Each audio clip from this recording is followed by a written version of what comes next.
Rapids. All right, good luck this afternoon. Right, appreciate it. Thank Len, we'll send it back up to you. All right, Luke, thanks very much. Tram is right. The Cubs have dropped 5 consecutive series. They'll try to change that up today with a win over the A's. We'll talk about the starting pitchers when we come back.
In the rubber game, Cubs 2-3 to start this 9-game homestand, and an interesting pitching matchup today. More on Randy Wells coming up here in a second, but left-hander Dallas Braden will make his Wrigley Field debut.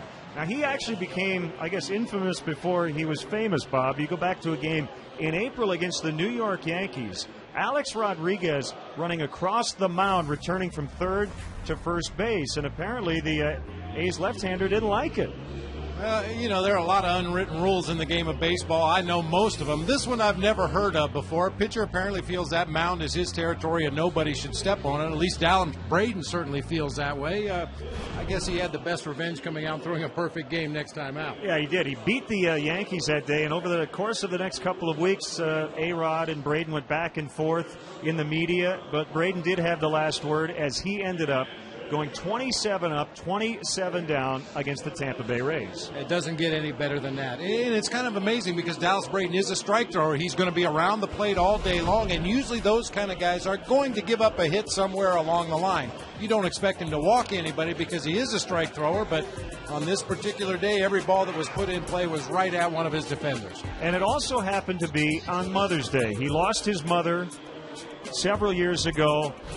Big hugs from his grandmother. Just a very emotional day for Dallas Braden. And interestingly enough, he has not won since. Well, yeah, very similar to what Mark Burley went through after his perfect game. He lost his next 8 starts. Dallas Braden certainly hoping it doesn't go that long, but he's been struggling since the perfecto. And for Randy Wells, a 5-game losing streak. He has not won since the end of April. So this is a very important start for the Cubs right-hander. You'll see a lot of change-ups, I think, from both of these starting pitchers. We'll have Cubs baseball coming up from beautiful Wrigley Field next.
And Derek Lee, who followed up a 2-hour game with a home run and a super defensive play as the Cubs evened the series.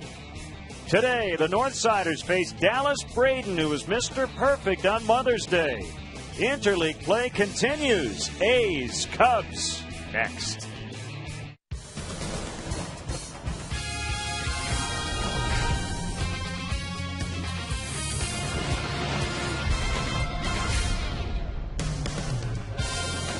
It is a gorgeous day on the north side of Chicago, and it is Ryan Theriot fishing bobblehead doll day here at Wrigley Field. First 10,000 fans will receive that excellent bobblehead, and we're set for the rubber game today. The Oakland Athletics and the Chicago Cubs here on Comcast Sportsnet. Hi again, everyone, along with Bob Brenly, who likes to fish. I'm Len Casper. I don't like to fish so much.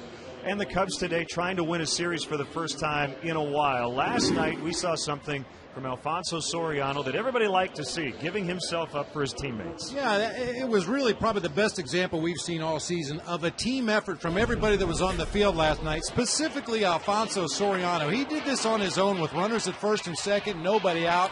Certainly caught everybody by surprise. It took a great play by Gio Gonzalez on the mound to get him at first, but set the table for the guys behind him in the order to drive in a run. Big play in the game. And then later, you like the extra base hits as well. A 2-run double to help the Cubs add some insurance as they were able to pull away from Oakland. And a nice hustle play by Soriano as well, as he did get thrown out at third.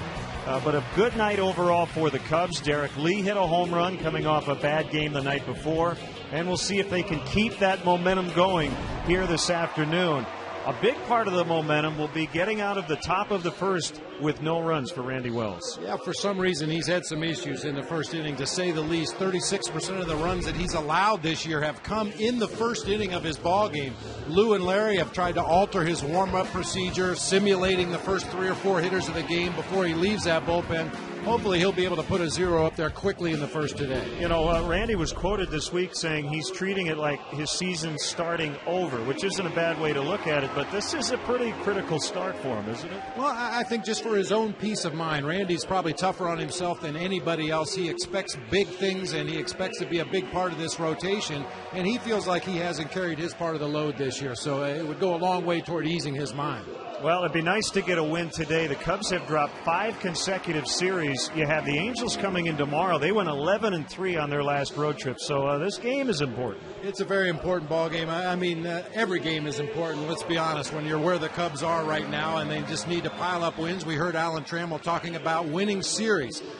That's usually the best way to go about it. This is a major leagues. The other team has good players, too. You're probably not going to sweep a series very often, but if you can take 2 out of 3 and look up a couple of months down the road, you'll be right where you want to be. Bob, the pitching matchups here the rest of the weekend, the Cubs facing a lot of lefties based on what we saw last night. Maybe that'll be a benefit, too. Well, and we know Lou likes to run that all right-handed hitting lineup out there against opposing left-handed pitchers.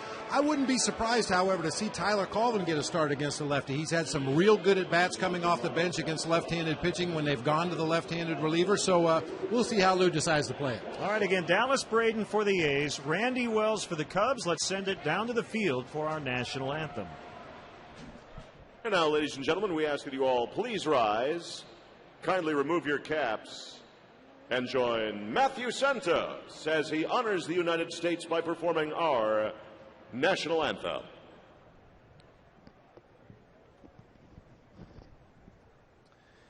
Oh, say, can you see by the dawn's early light what so proudly we hailed, and the twilight's last gleaming, whose broad stripes and bright stars through the perilous fight o'er the ramparts we watched were so gallantly streaming, and the rocket's red glare, the bombs bursting in air, gave proof that our flag was still there.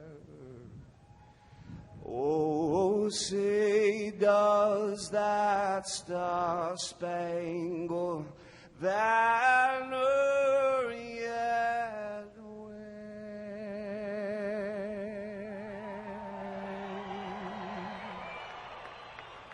o'er the land of the free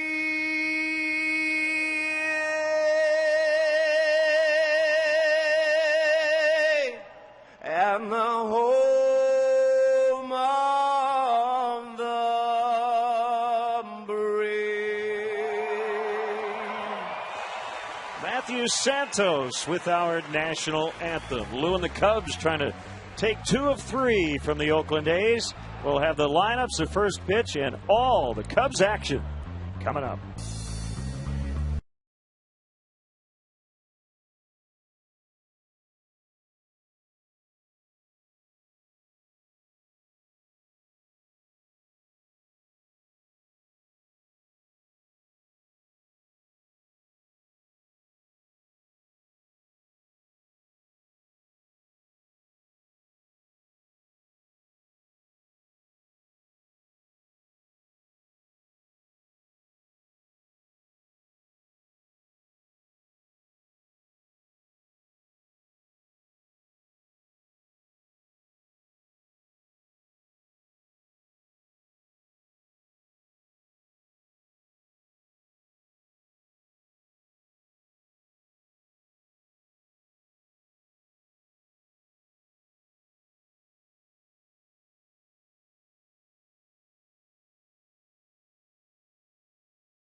Area Lexus dealer who invites you to test drive.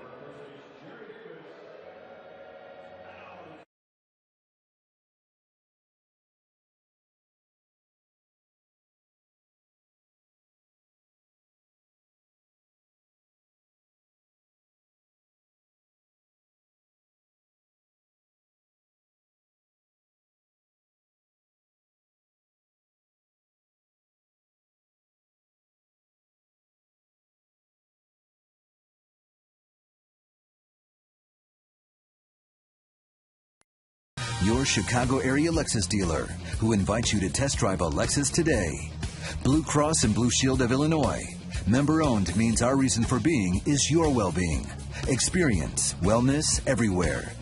AT&T, rethink possible. And by Southwest Airlines. Visit southwest.com. Grab your bag. It's on. Getting set for the A's and Cubs, game 3 of this series. First 10,000 fans, as we mentioned, getting the exclusive limited edition Ryan Theriot fishing bobblehead. I wonder if you can use the bobblehead as a bobber. That might work, Not yeah. a bad idea. Hang a treble hook off of it, make it a lure. Okay, now you lost me. Okay. A couple of former Cubs at the plate. Exchanging the lineup cards, Ivan DeJesus and Ty Waller. There's the man of the day, Ryan Theriot. Chats up his teammates as they will take the field behind right-hander Randy Wells.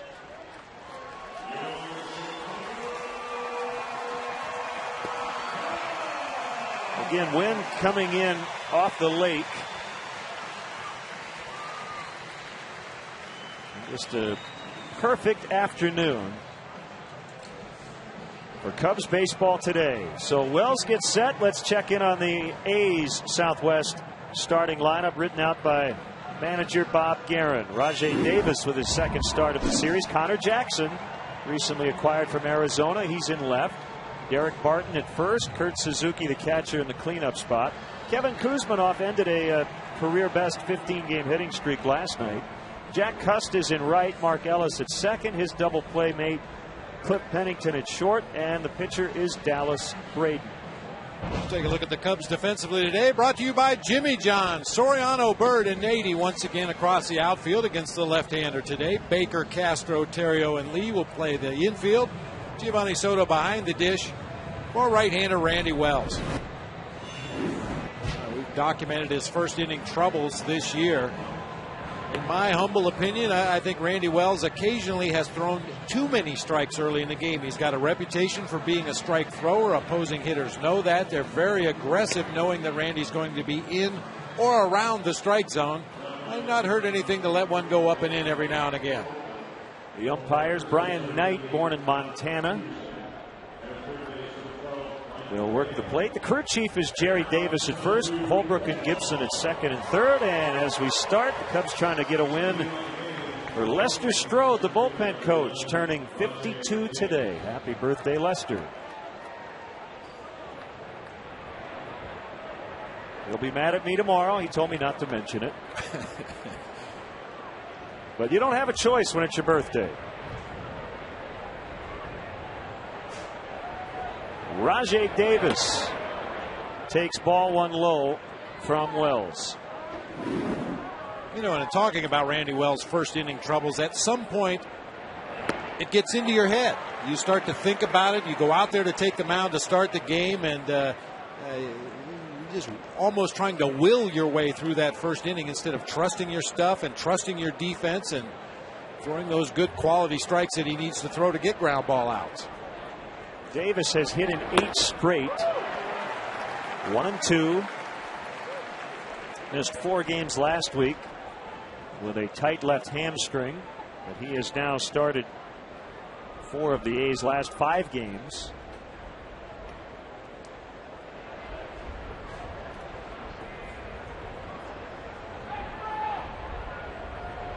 The wind and the 1-2 just missed. I was talking with Ryan Dempster before the game. He said, I got used to working from the stretch last night. They had a lot of early base runners, but he worked around them for the most part. Fair ball glances off the glove of Baker, and Davis making the turn, trying to get to second. The throw is going to be late by Castro. That's a double to start it. And Ryan also added that leadoff guy is very important to get. You just have so many more options offensively when you get that first guy on base.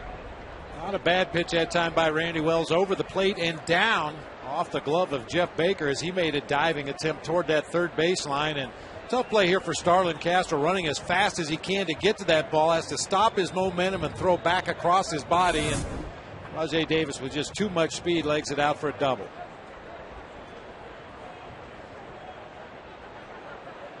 Well, you got to keep an eye on Davis back there at second base. You can always tell the guys that are looking to steal a base. Davis takes his lead right in the baseline. A direct line between second and third base, which obviously is the shortest distance, and that's what base stealers are looking for. Most guys take their lead off second, and they're 2 or 3 steps behind the baseline to create an angle at third on a base hit to the outfield.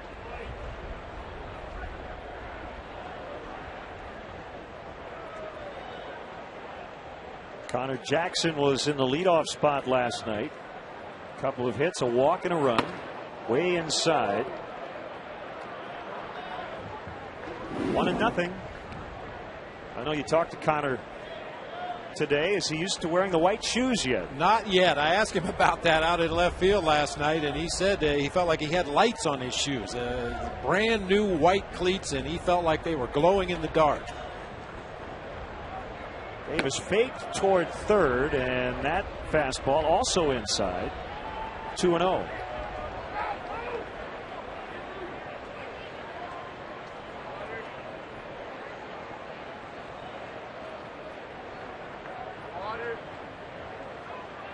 When Davis runs, he's normally successful. Foul tip. 2-1. The A's as a team are pretty efficient in the stolen base department.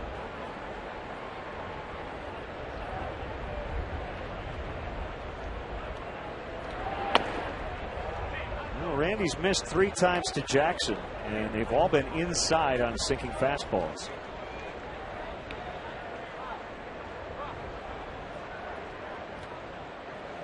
Winless over his last 8 starts. 5 losses, 3 no decisions. Looking for his first win since April 30th. A pop fly out into left center. Davis ready to tag as Soriano makes the catch, and Davis is going to have to hold up.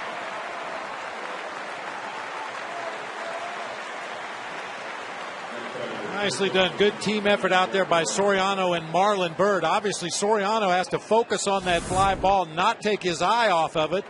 Marlon Byrd, the center fielder, came over and let him know that Davis was tagging at second base.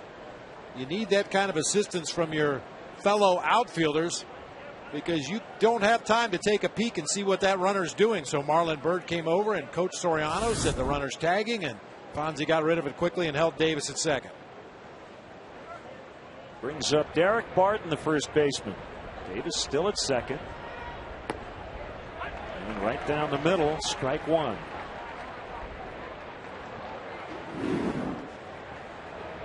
First time Wells has ever faced the A's. He has had previous experience against 3 A's. Coco Crisp on the DL. Kevin Kuzminoff 0 for 3. And Adam Rosales on the bench 2 for 6. That's it. I'm sure both teams will be doing what Lou Piniella talks so much about, and that is sitting on the bench and watching the opposing pitcher intently. Lou said yesterday he thinks that's more valuable than running back into the clubhouse and watching video. Especially if you're running up to take a look at video of a bad at bat. Why do you want to reinforce a negative? Usually the best thing to do is pick another player in the lineup that hits in front of you that you feel you're similar to, or that you feel that maybe the opposing pitcher is going to pitch in a similar fashion. Watch how he goes after that particular hitter. Keep in mind the counts. What pitch does he go to? We know Dallas Braden likes his changeup today. He'll throw it when he's behind in the count. He'll throw it 3-2. So watch that guy in the lineup who's a similar hitter to you and see how Dallas Braden pitches to him. He got him. Called strike 3 on a fastball at 92. A little better gas today from Randy Wells than we're used to seeing. He's hit 92 a few times already in this ball game. His sinker usually sits in the high 80s. That appeared to be a four-seamer right on the outside corner at the knees.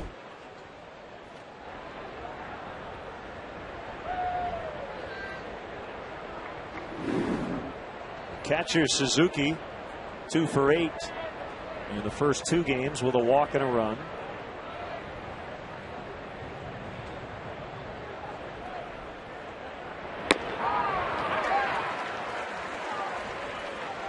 Back in 04, Suzuki won the Johnny Bench Award, which is given to the top collegiate catcher. He was at Cal State Fullerton, and that year he led Fullerton to the College World Series championship. Had the game-winning RBI against Texas in the title game.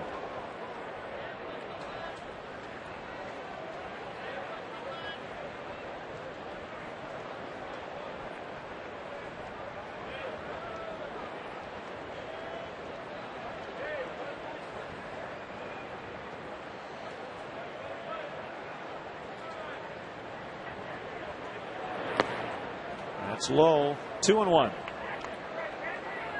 Cubs picked up a game on the 2 teams ahead of them last night. The Reds and Cardinals both lost.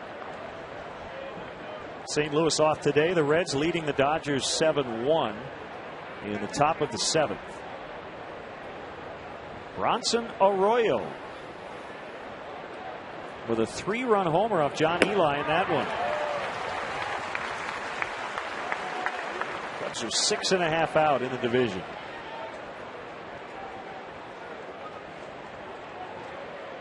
Oh my. Oh my. Going to need a 55-gallon drum of sunscreen out there in the bleachers today.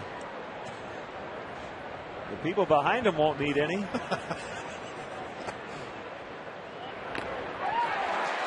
Still 2-2. One thing we know about Kurt Suzuki, he doesn't strike out often and he walks less. He's usually going to put the ball in play somewhere. Just have to execute a good pitch, try to get him to hit that ball where you want him to hit it.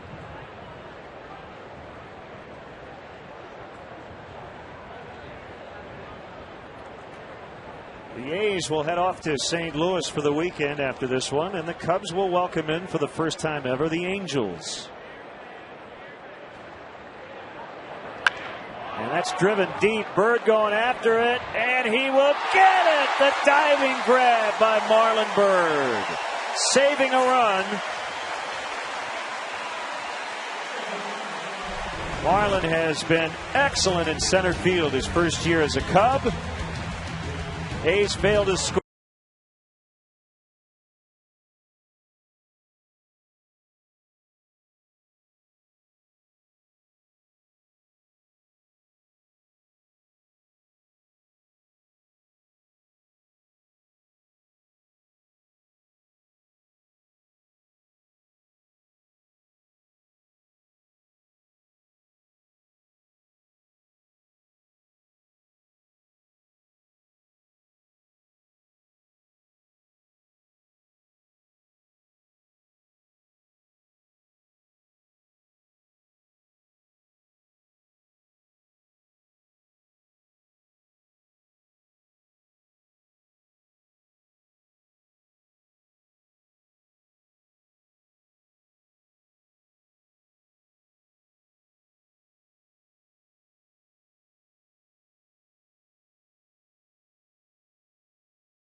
Jackson, Davis, and Cust across the outfield. Kuzmanoff and Pennington on the left side of the infield. Ellis and Barton on the right side. Suzuki making a bid for extra bases with that drive to the gap in right center. Marlon Bird stole it away from him. Suzuki will be catching left-hander Dallas Braden. And the first pitch strike to Ryan Theriot. He's facing the Cubs for the first time. Only Marlon Bird with previous at-bats. Late swing by Theriot, and he's in an 0-2 hole. Dallas Braden, 26 years old, 6'1", 184. Beautiful weather conditions. A wind out of the east at 12, 73 degrees, and lots of sunshine. Called strike 3. So Braden makes quick work of Theriot.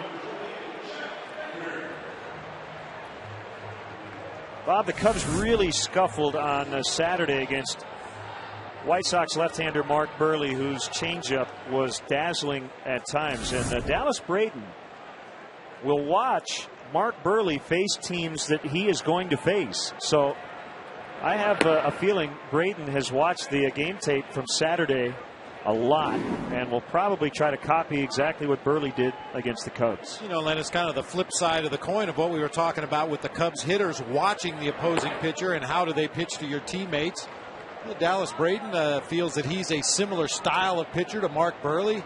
Relies on a mediocre fastball in the high 80s, a real good straight changeup, an occasional cutter, an occasional breaking ball. But I think that's a pretty smart thing to do for a young pitcher. That was a changeup to get the swing and miss from Baker. He likes his changeup a lot. He'll throw it 1-0, 2-0. He'll throw it on full count pitches. And he'll double up on it. There's a fastball just missed, 2-2. And he too, like Randy Wells, a strike thrower. He's walked more than one only 2 times all year. He walked 3 in one game and 2 in another. Never more than one other than those 2 starts.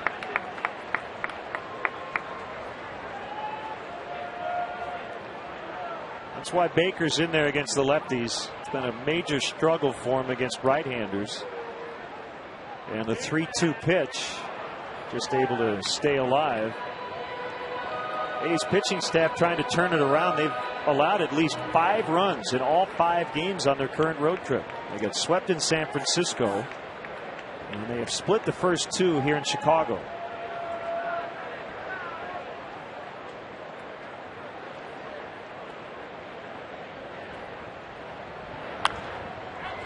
You give up 5 runs a game against that Giants pitching staff, and you're probably going to lose those ball games because they can pitch. They've had some trouble scoring runs from time to time this year, but you give that Giants pitching staff some runs to work with, you're going to have a tough day.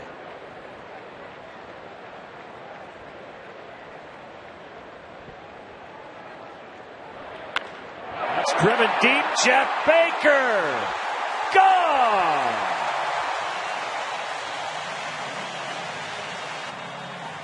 Cubs lead 1-0 on Baker's blast, his 3rd of the year.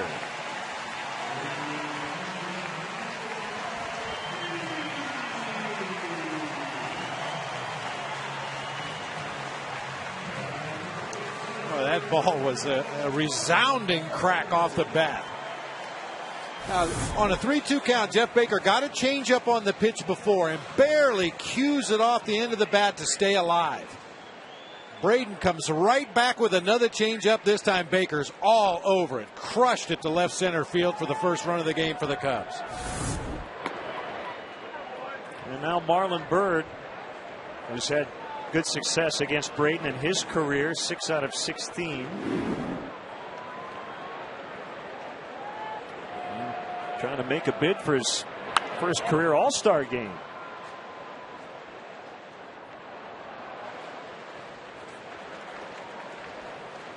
Well, let's get it out of the way early. Our Home Depot doing more on defense. Who else? Marlon Byrd. Maybe a little bit of an assist from the wind that's blowing in allowed him to catch up with that Kurt Suzuki drive toward the gap in right center to make another spectacular diving catch. And a diving attempt by Jackson. He did not make the catch, but he did keep the ball in front of him, and that's a single for Byrd.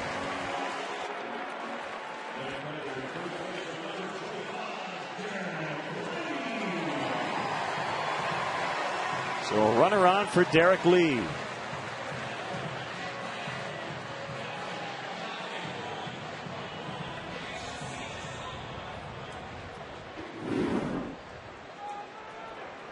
A homer, a single, and 2 runs last night.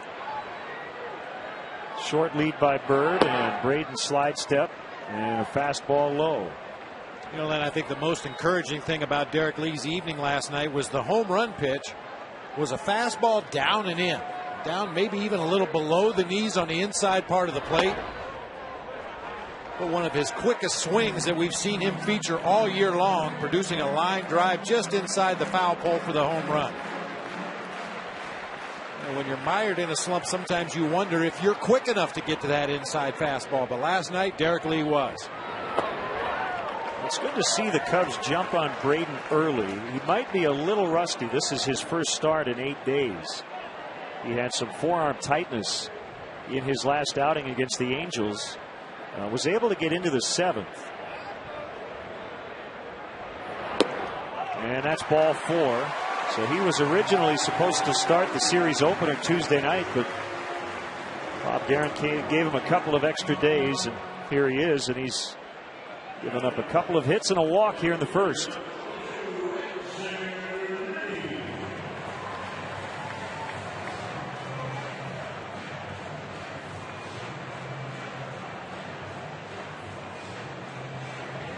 Now Xavier Nady.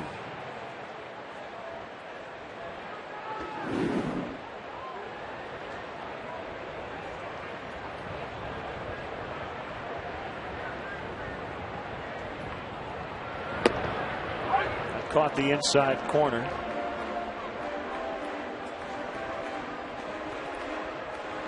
And you can tell by what Braden does and by, again, what Mark Burley likes to do. Try to get those called strikes on the edges of the zone and get the swings and misses when ahead in the count with pitches that are a little bit outside the strike zone.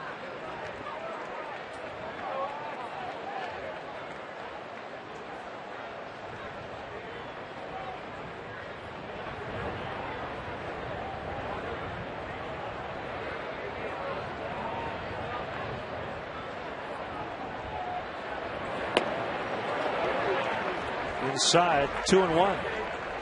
And that's a big pitch right there for Dallas Braden. He likes to cut that fastball in on the right-handed hitters. He's missed just off the inside corner on the last two to Xavier Nady. If he's not getting that pitch on the inside part, it could be a long afternoon for him. Or a short afternoon. Got that one, 2-2. Braden is 6'1", but looking at his pants, looks like he's wearing pants that should fit a guy who's 6'6".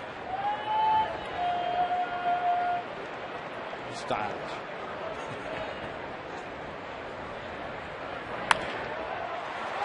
And that's going to get down for a hit. Cusk fields it. Bird holds up at third. The bases are loaded for Alfonso Soriano.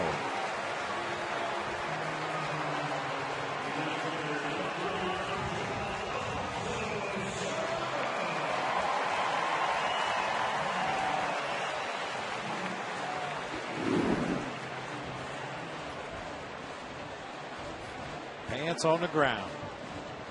Pants on the ground. Kurt Young coming out to chat with Dallas Braden. We're going to tell him to hike his pants up a little bit.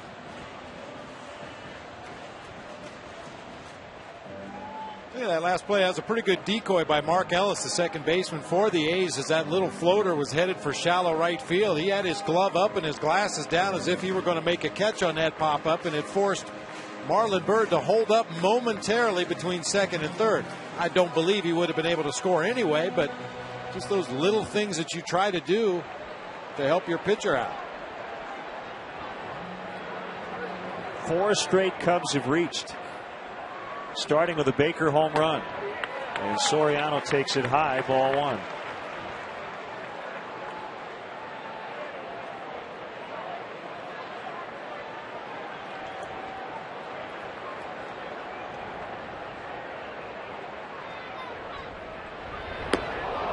Waved at a change. Here's that decoy we were talking about. Mark Ellis goes back a couple steps, puts his glove up as if he's shielding his eyes, maybe going to make a catch on that pop-up. Bird had to hold up just for a moment, but you could see Cusk got to the ball quickly. No chance for Marlon to score. I don't think we'll see Soriano on his own try to lay down a bunt. But if he wanted to, everybody's back. They're in double play depth, even at the corners. That's a fastball strike, 1 and 2. I think Soriano thought it was low, but Brian Knight did not.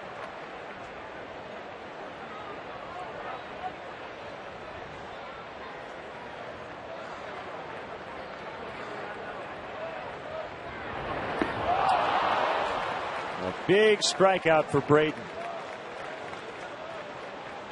And it's up to Soto. That's that straight changeup once again. The bottom just falls out as it gets into the hitting zone. As odd as this sounds, Braden has the ability to change speeds on his changeup. He throws one a little bit harder, then he throws that Bugs Bunny changeup that Soriano struck out on in the dirt.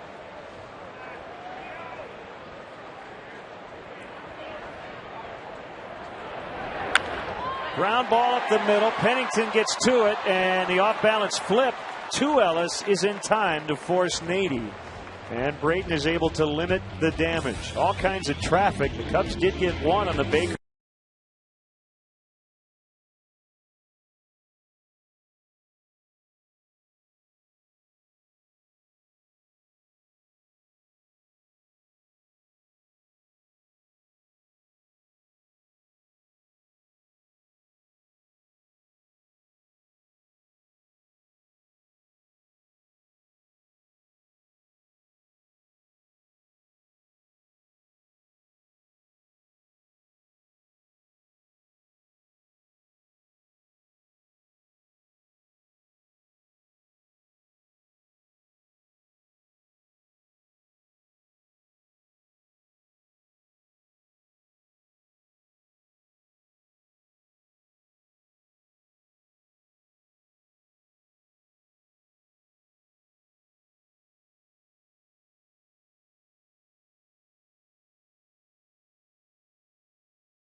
Randy Wells got through the first inning without allowing a run. Let's see if he can keep that up here as we get into the second.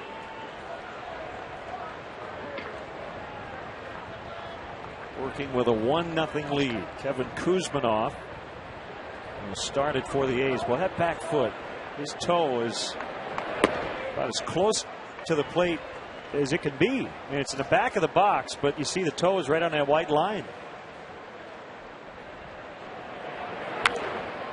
He's a little bit open with the front foot, but I don't believe I've seen a major league hitter stand that close to that inside line of the batter's box.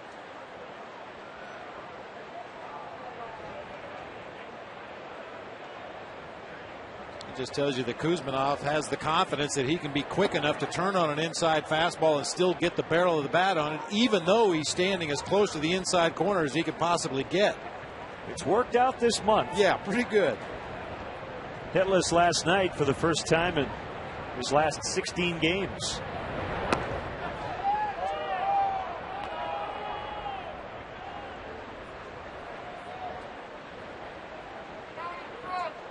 Randy Wells, 27 years old, 6'5", 230, native of Belleville, Illinois. Jeff Baker scoops it up.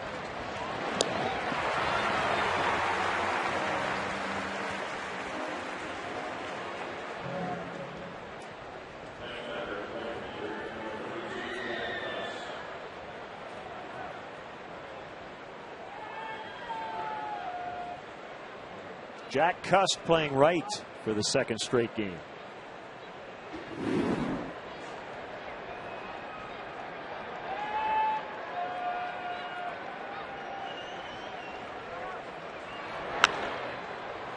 An opposite field fly ball almost right to Soriano. Take a quick trip around the majors, see what's happening. On this Thursday, the Kansas City Royals will host the 2012 All-Star Game. The announcement made yesterday. Former Cub Jamie Moyer at 47, the oldest pitcher to defeat the Yankees as the Phillies beat him last night. And it sounds like Pedro Martinez wants to make a second-half comeback, possibly, with the Phillies. The Pirates continue to struggle. 6 errors in their loss against the White Sox last night, and the Pirates have now dropped 10 in a row.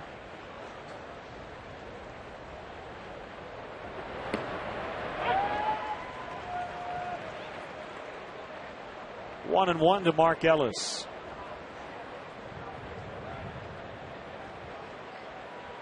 Mentioned the Reds lost last night. Scott Rowland and Dusty Baker got kicked out after Rowland was upset by a strike call.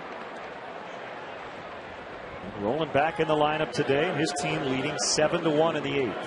2-out single for Ellis, bringing up Cliff Pennington.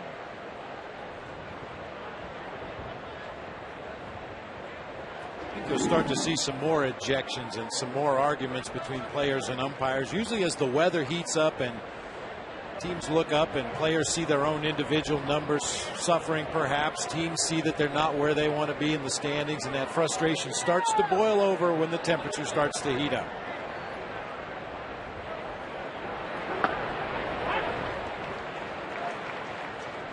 Randy Wells has worked with Larry Rothschild on just tweaking his mechanics with runners on base. They were able to spot something on the video, and if you think about the troubles he's had, and again, most of them in the first inning, it's a lot of consecutive hits. So once a guy gets on, it's hit, hit, hit, hit, and that's what they're trying to avoid. Trying to keep him a little more closed, a little bit better downward plane on his pitches.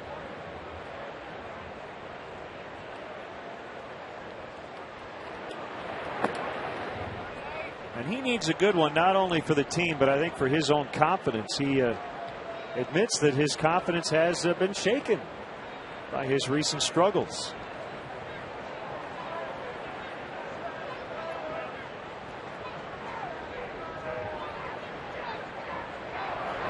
And the runner was faking towards second, as Pennington will get thrown out by Wells. Wells took a few steps towards second, stopped, but in the end it didn't matter. Bottom 2, 1-0.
Hey, Len, before we get started here, wanted to send a quick hello from the Cubs to Ace Allstott from his son Ted. Ace is 93 years young, a big-time Cub fan, never misses a game on TV.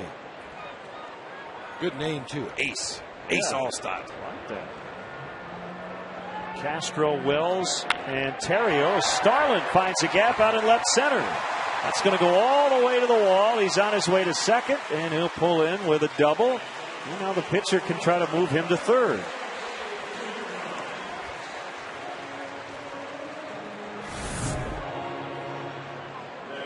Middle of the plate fastball that time for Starlin Castro, and he is all over it. I'll tell you, Starlin Castro's reputation coming up through the minor leagues and in the Arizona Fall League and in winter ball was he was an aggressive hacker. Wasn't very patient at the plate, was going to put the ball in play early in the sequence. We've seen a much more patient hitter than I anticipated for a 20-year-old. Wells with a bunt. It's a hard bunt, but it was perfectly placed. That is right at the third baseman, Kuzminoff, so nobody covering third, allowing Castro to easily get there. And it goes 5-4 on the sac bunt. Yeah, let's take a look at that sacrifice bunt from Randy Wells from our Coors Light RoboCam. Perfect. You want to get it past the pitcher, force that third baseman to come in and make the play, and that's exactly what Randy Wells did, especially with the left-handed throwing pitcher on the mound. If Braden were able to get to that ball, he's got a very clean throwing angle to third base, and being a lefty, he doesn't have to turn his body, so you want to make sure to keep it away from the pitcher, force that third baseman to come in and make the play. The A's bring their infield right to the edge of the grass as Terrio swings and misses at a changeup.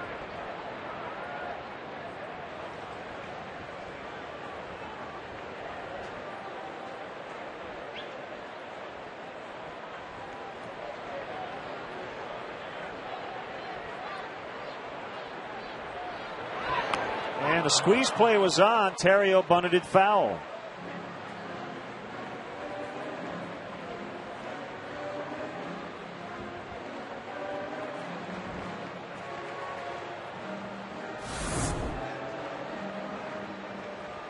That was a safety squeeze that time. On a suicide squeeze, the runner at third is going. No question about it. As soon as that pitcher drops that front foot down to the ground and starts his motion to home plate, that's when you break for home as the runner at third. On a safety squeeze, you come down the line and you wait and see where the ball is bunted and determine whether you can score on it or not. It looked like Castro was a little late in his break to home plate, which would indicate perhaps the safety squeeze that time.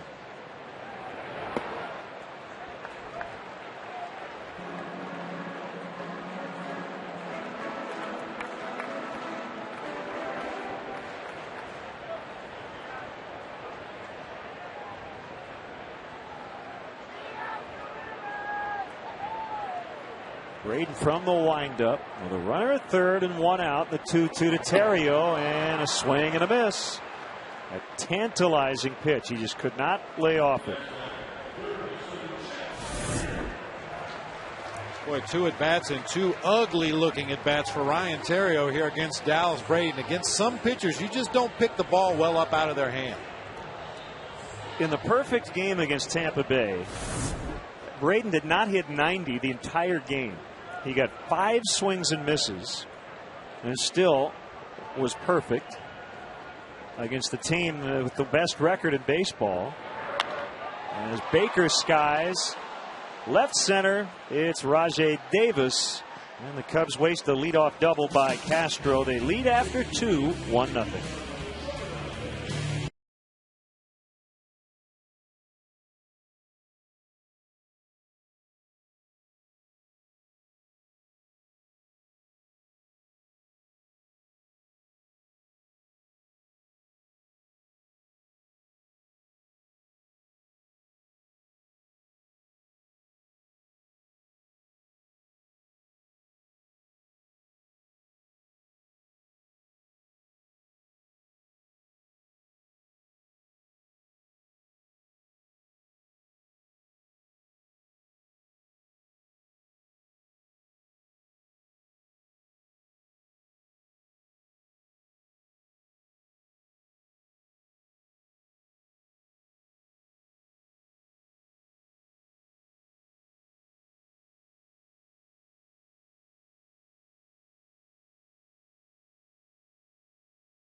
Trib Live. The Blackhawks Stanley Cup champion head coach Joel Quenneville will drop by with Lord Stanley's Cup. Don't miss Chicago Tribune Live, presented by Harris Bank, tonight at 5:30 on Comcast Sportsnet. Fans' best friend. Top of the third, Dallas Braden, the pitcher, against Randy Wells. Cubs leading 1-0, and it's great to have with us Walter Bud Page, the chief head ho from the Ho-Ho-Coms in town on a beautiful day. Bud, great to see you. Oh, great to see you guys. Yeah, good to be with Lynn and Bob, and we enjoy you so much coming, inviting us to come out here and be part of the game today. Well, we want to thank you for always taking great care of us throughout spring training in beautiful Mesa. Oh, well, good. We always look forward to you coming there, and you're always welcome to come into the Ho-Cam room and have lunch and camaraderie with us. And you brought some of your springtime Arizona weather with you today. Beautiful day here for a ball game. We did. We were scared to death that we would bring some rainstorms out and thunderstorms, but look at it today. It just can't be nicer. And the Cubs would like to cap it with a win. Yes. Now, how long are you in town? We're here to Saturday night. We're going to be here tomorrow afternoon for the Angels game, so we're looking forward to that too. So we understand it might be in the 90s, but that's always nicer than it is in Arizona. That's right. Maybe a little more humidity here in Chicago than down in Mesa. Yeah. But we had the whole group on the field before the game today. We did. We've got about 74 of us that came out from Arizona, and so it was nice to be out on the field. I got the opportunity to throw out the first pitch, and now they call me Skippy since I skipped the ball in there. Just tell them it was an 0-2 pitch, Walt. You didn't want to throw anything too good to hit. There we go. Yeah. There's Rajay Davis. One out and nobody on. How long have you been a Ho-Ho-Cam? I was invited about 36 years ago, so have been involved with the club and just thoroughly enjoy it, and we have a good time.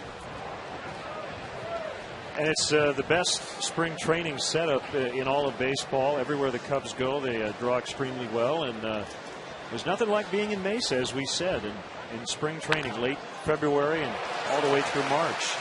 Baker throws out Davis. We had a total of 15 games this year. One of them was rained out, but we were second in line for the top attendance. We had just under 153,000 for a total of 14 games. The person or the team that came in first had 15 games. Otherwise, if they would have had 14, we would have been on top. And the daily average attendance was around 10,900 fans that really enjoy the games in Mesa. If people are thinking about spring training right now, is it too early to think about making reservations and things like that? We have a website that is online all the time. It's MesaHohocams.com. And the unique thing about it is the fact that they can get online now and sign up for the full season or get individual tickets, or if they have questions about City of Mesa or the Ho-Cams, we're always willing to get those questions answered. And you can also call 800-905-3315, 800-905-3315 for ticket information. Runner at second, 2 outs after Connor Jackson's double. And Derek Barton at the plate.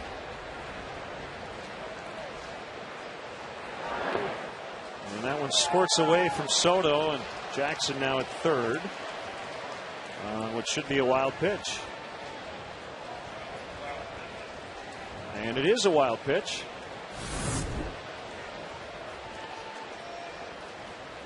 That's one of those unfortunate balls in the dirt. Gio got in good position. It just hit in a bad spot, hit him near the heel of the glove, and rather than drop straight down in front, it ricocheted off to the right, enough to allow Connor Jackson to advance. Baker even with a bag at third, everybody else back with 2 outs. And a fastball caught the outside corner. Well, the Ho-Ho-Cams brought the Cubs to Mesa way back in 1952. That's correct. It's been a wonderful relationship. Yes, there was about 34 City of Mesa businessmen that decided that Mesa needed a team, and so Dwight Patterson and 34 of his Chamber of Commerce people started that. They called themselves the Ho-Cams, and the leader was called the Chief Ho-Cam. So that's how it got the names on there. Right back to Wells. He'll run it halfway and flip to Derek Lee, and that will end the inning. Walter Page, the Chief Head Ho. Always a pleasure to see you.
Be sure to get here early. The first 10,000 children 14 and younger will receive a Lifeway Pro Bugs toy. Compliments of Lifeway Foods. A strike to Marlon Byrd. A single in the first for Marlon. Average up to 328. Swing and a miss on a changeup. Dallas Braden, who has that bulldog mentality. And we saw a little bit of that as he had jogged with A-Rod, who jogged over his mound. Said, "That's my mound. Belongs to me." Broken back grounder. Tent peg. A big one. Look at that.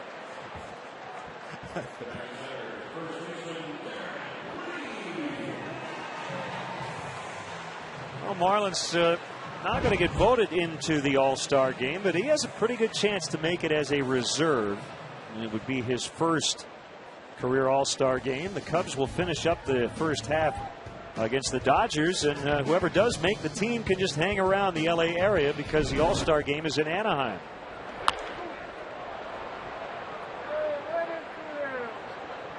Well, he'd get my vote. No doubt about it. You can make an argument for Carlos Silva. You can make an argument for Carlos Marmol. But as far as the position players go, I don't think there's any question Marlon Byrd has been the most valuable player of this team up to this point. Among the league leaders in a number of offensive categories and has played probably the best defensive center field we've seen at Wrigley in a long time. Braden's 0-2 to Derek Lee. Rollover grounder to Pennington, who's made a couple of plays this inning.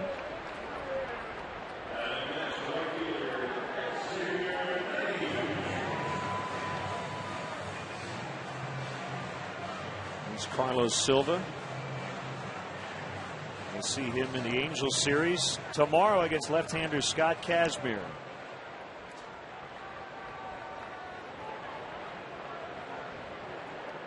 Nady 1 for 1. Dallas Braden is from Stockton, California. He still makes his home there and has about an hour plus commute every day to Oakland. It was a bittersweet performance on Mother's Day. Braden's mom died in 2001 after battling skin cancer. Single mom, whom Dallas called his best friend. But his grandmother, who raised him, was there in attendance on Mother's Day.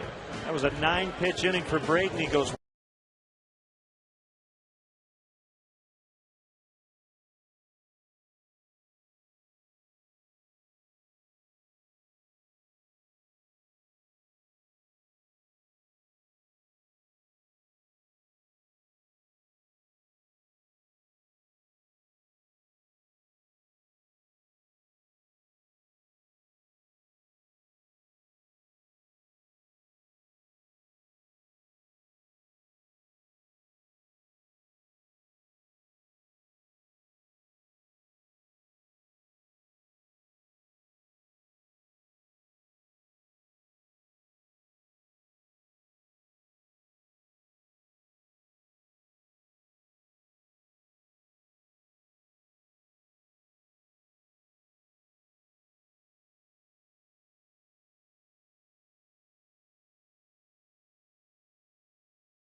one hit, one left in each of the first 3 for the Oakland A's against righty Randy Wells. Ball 1 to Kurt Suzuki. Robbed of an RBI hit. Big diving catch by Marlon Byrd out in right center. That could end up being a huge play in this game.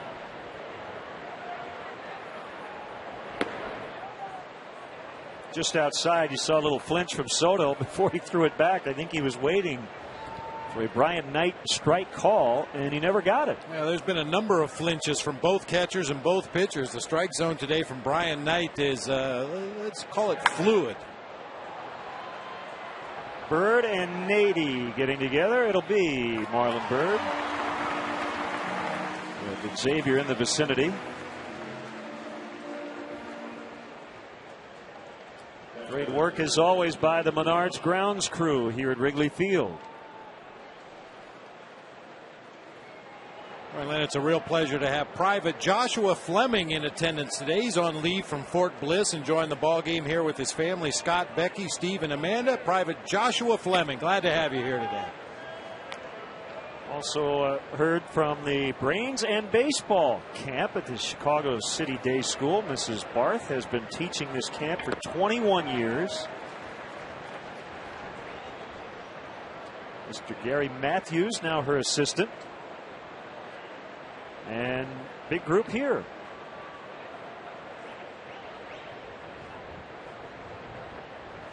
And Mrs. Barth's daughters, Beth and Lynn, celebrating their 49th and 50th birthdays today. So great to have them here. Also Beth Kirby from Michigan, Lynn LaBeouf from Florida. Couldn't have picked a better day.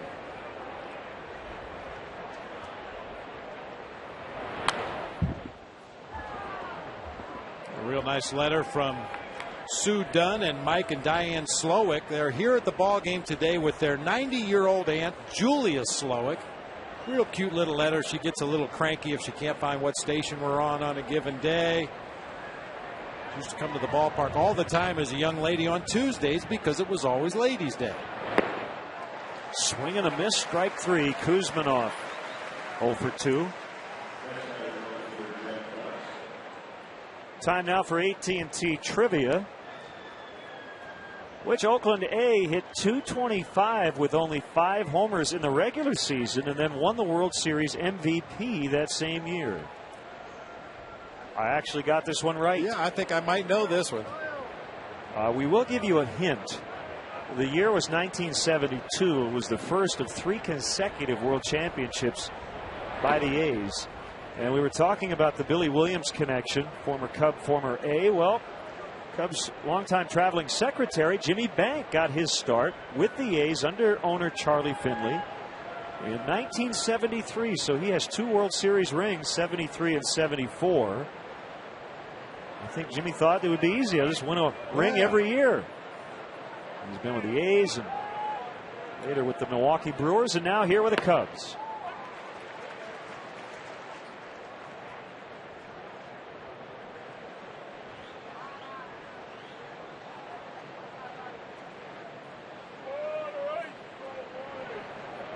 A 1-1 on the way. That's pulled just foul by Jack Cust.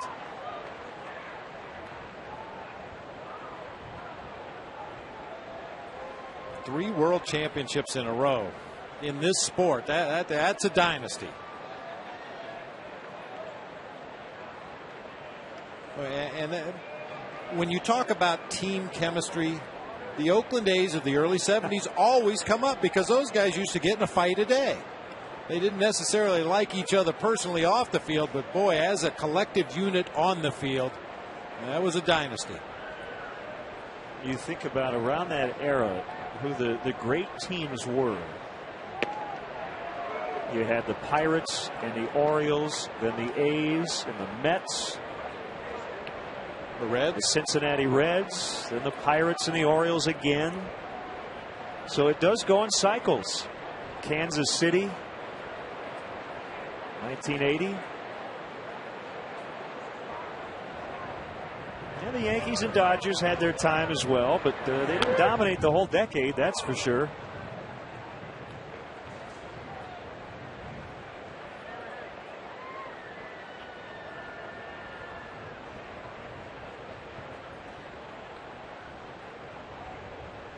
Two and two on Cust.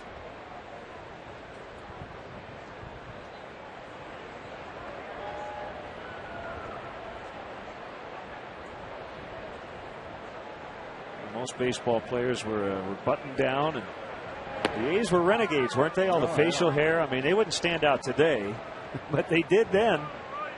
Long hair and the white shoes that they still feature today.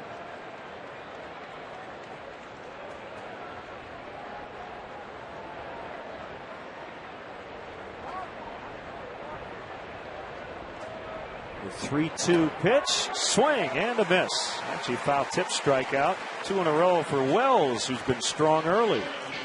And the Cubs lead 1-0.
7 games. He hit 5 in the regular season. He hit 4 in the World Series alone.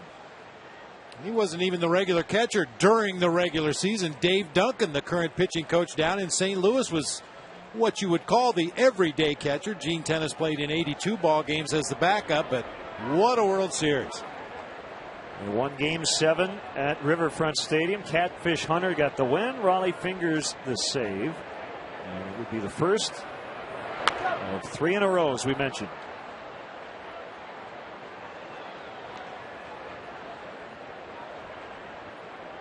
This franchise has 9 World Series titles all told. They started in Philadelphia. 5 World Championships. Didn't do much in Kansas City. And then on to Oakland. 4 championships. Starting in 1968 when they moved to Oakland. Championships in 72, 73, 74, and 1989. Got a big piece of Kurt Suzuki, but he's got a lot of padding down there.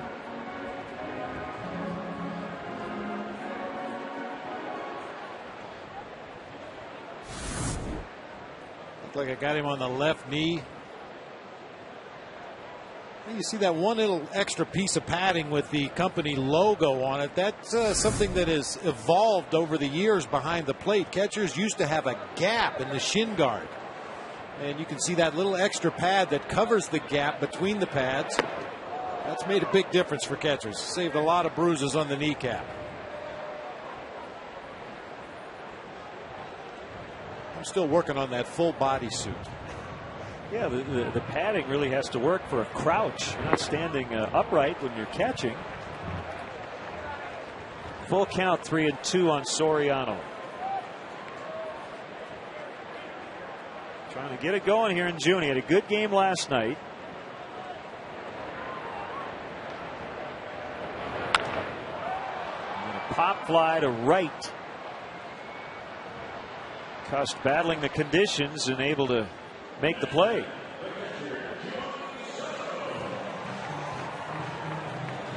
Well, Jack Cust has to battle the conditions even when there are no conditions. He's in there for his bat. He is what you would call an adequate defender.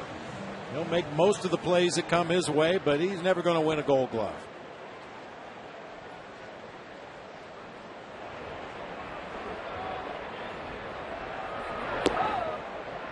Ball 1 to Soto.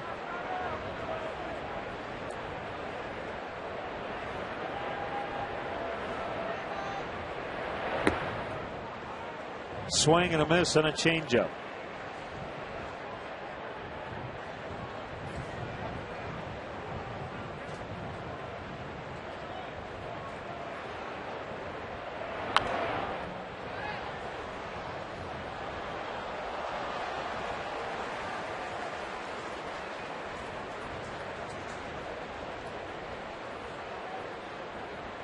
Gio came in with 34 walks, tied for the most among all catchers with Brian McCann. Fought that one off. Cust coming way over. Going to drop. It's fair. And it'll be a single for Soto. On a 1-2 pitch, he bloops it into right.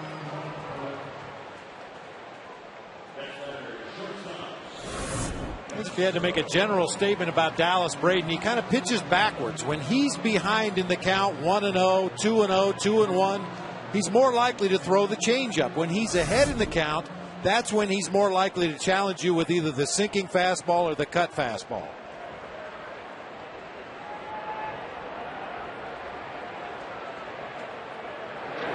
Castro check swing and a nice backhanded play by Barton. 3-6-3 on the nifty double play. So Braden's defense helping him out here to get out of the inning. 1-0 Cubs.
Foot-long subs from Subway. Cubs need to win to keep pace with the first place Reds, who finished off the Dodgers today 7-1. Let's get a look at how that bottom of the fourth ended. Always starts with a hard hit ball. Derek Barton does a nice job going to his backhand. Quickly throws to second. You could see the shortstop wasn't even in the vicinity when he threw that ball. So he just threw it over the bag at second. He allowed Pennington to run underneath the ball, get the force at second, and then complete the 3-6-3. Pretty nifty. Well, starts Ellis with a strike.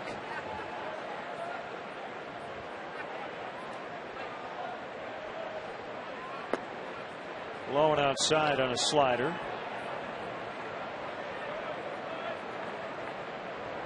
Detroit leading Washington late. They're in the top of the 8th at Comerica. 7-3 Tigers. Alan Bird for the first out.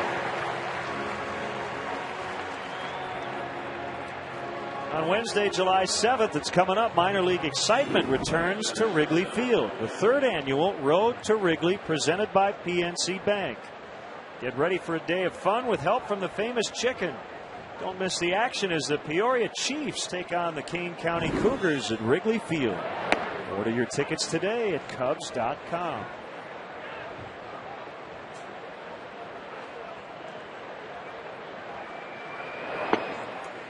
There will be Cougars in the house on July 7th.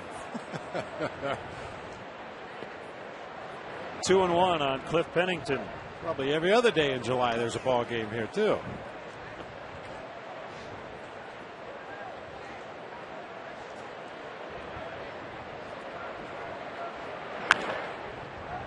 And it's a base hit to right.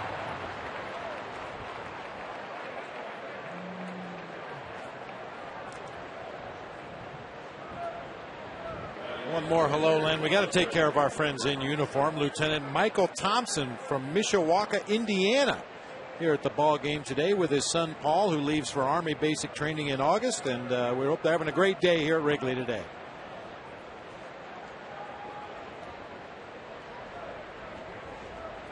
How could you not have a great day at Wrigley on a day like this? Unbelievable. Man, beautiful. Only people we hope don't have a good day are the A's. As Braden takes a strike, everybody in the corners charging. Baker, Lee, and Randy Wells ready to jump in there.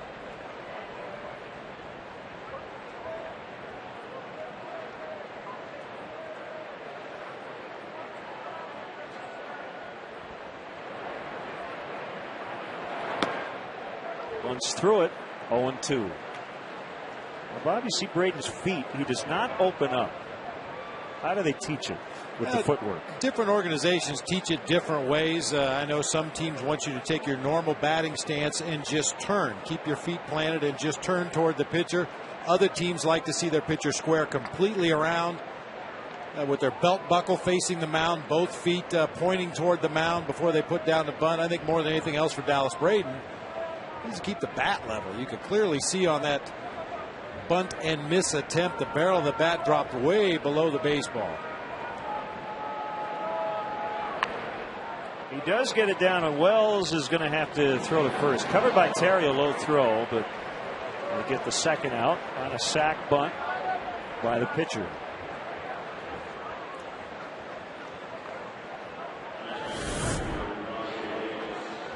Braden finally does get the bunt down. Randy Wells bounces off the mound. He took a quick peek to second base, which you like to see any pitcher do, and decided that's too much of a risk. I'm just going to take the sure out at first base.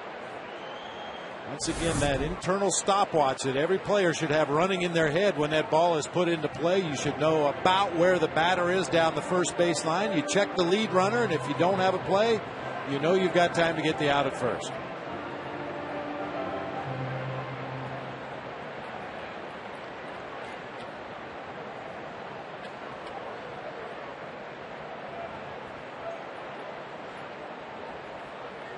The A's are 0 for their first 4 with men in scoring position. Another shot here as Davis takes ball one outside.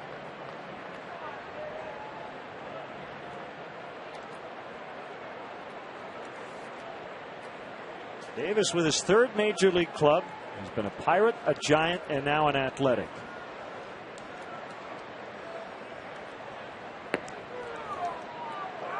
He signed with the Pirates as a second baseman and also began his career as a switch hitter, but then became a full-time righty about 6 years ago.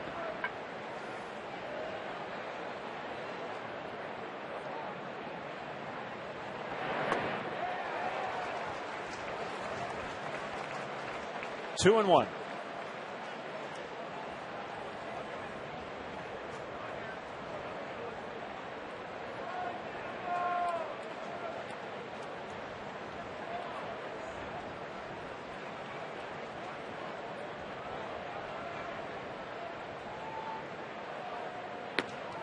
Make it 2-2. Not quite sure the last two pitches were in the strike zone. Davis aggressive once he got ahead in the count. Yeah, he'll chase away as he just proved on that slider from Randy Wells. He'll also chase that fastball up. He did that in his first at bat of the ball game before doubling off the glove of Jeff Baker at third.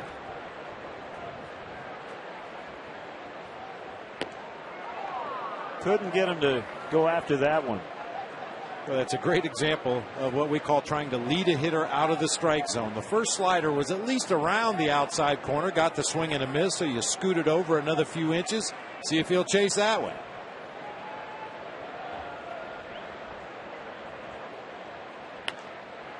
And a blooper out into right and a base hit. Nady fields, and his throw to the plate is going to be late. And now Davis will take an extra base. I'll tell you something. Pennington was able to get to the dish on his feet. I don't know if you can see it, but the bat of Davis dropped right in front of home plate. So if Pennington had to slide, that bat would have come into play. Well, that's actually the responsibility of the on-deck hitter. Sometimes the umpire will jump up there and kick the bat out of the way. The catcher likes to see that. You want that runner to be thinking about going around that bat before he gets to the plate. Dunker into shallow right field. Nady's throw to the plate. As you'll see the bat right there. Pennington easily stepped over it and got on the dish. The real mistake in that play, you could see in that replay, Randy Wells standing out in front of home plate when the ball got behind Giovanni Soto. Nobody there to back up the play. So a 1-1 tie, and it's Connor Jackson with Davis now at second base. The error is on Soto, allowing Davis to move up one. Boy, Mike Lowell a few years ago slid, I think it was into home plate, yeah, it had to be, and landed right on top of a bat. And Bob, he had the biggest bruise you'd ever see. I can imagine. I mean, it's been known to happen once in a while. After that batter puts the ball in play and drops his bat at home plate, if you anticipate a play, I've seen catchers kick the bat up the third baseline just to give that runner something to deal with before he gets to home plate. And like I said, usually the on-deck circle or the umpire will try to get the bat out of the way if there's time. Fastball in there, 2-1 to Jackson. And on the other side of the coin, I've seen batters try to bunt for a base hit and intentionally drop the bat right at the catcher's feet, hoping he'll trip over it coming out from behind the plate to field the bunt.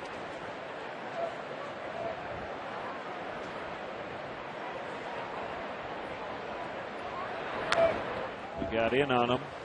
Jackson's upset with himself that he swung at it.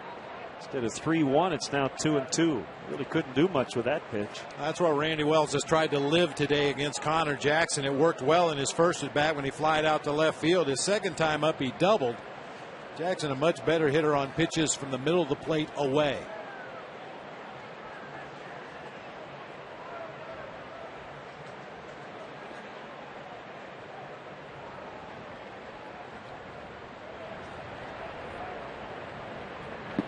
In the dirt.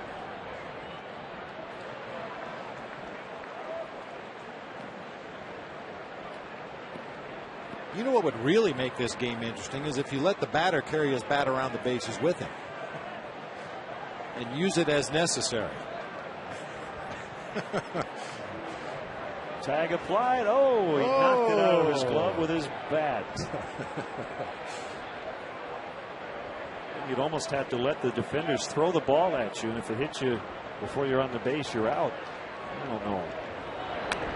Still 3-2.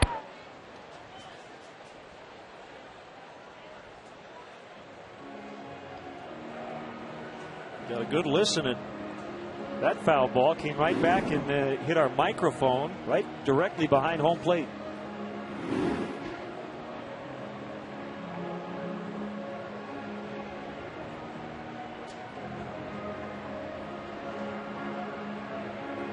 We don't mind if the announcers get hit with a foul ball, but we don't like it when the equipment gets hit with a foul ball. Much more valuable.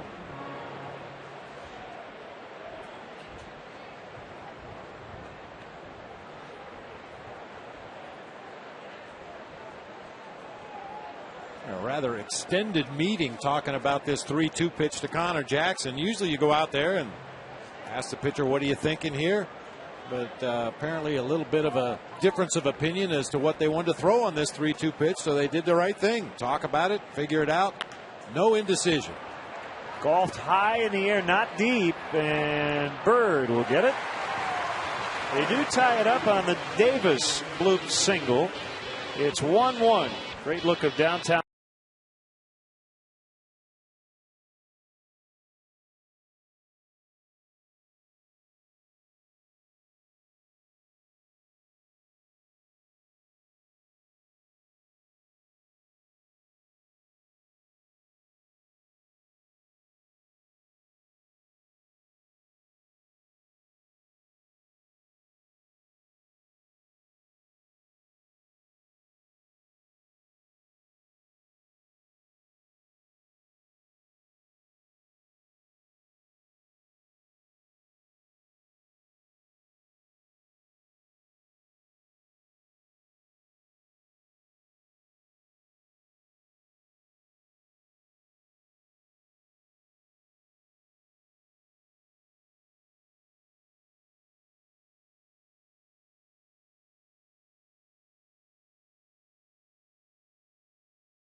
Who definitely need a win, Braden and Wells, and they're matching up here in the last of the fifth. Yeah, each in their own way pitching a very good ball game. Dallas Braden throwing a lot of straight change-ups in hitters' counts, and Randy Wells with a little extra zip on that fastball today. That's good to see. And for Randy Wells, he hasn't won since late April. Got through the first inning unscathed, and you hope that relaxed him a little bit. It sure seems that way. Well, and obviously he wants to get a win today if at all possible, but I think more importantly he just wants to have a good outing. He wants to feel good about his effort today. He wants to feel like he gave the team a chance to win a ball game. He's had a couple starts this year where that was not the case, and he takes great pride in keeping his team in a ball game.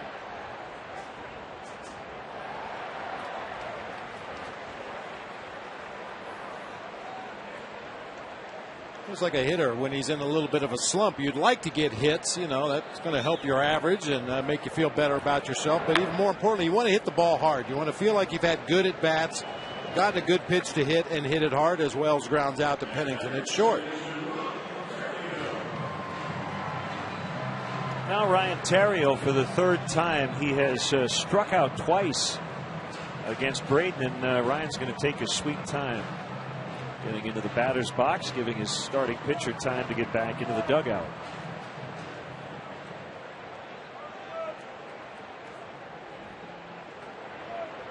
Maybe even show bunt on the first pitch and take it. Try to give that pitcher a little extra time back in the dugout. And naturally you do that, and Braden throws strike one.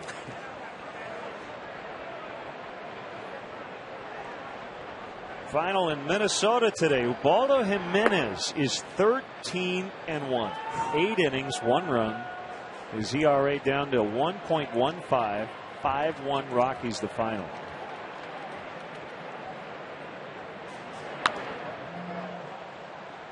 You can pencil him in as the National League starting pitcher in Anaheim, unless it doesn't fall on his day. But I'm sure Charlie Manuel would like it to be his day. Let him go as deep into the game as he Yeah. can. National League needs a win.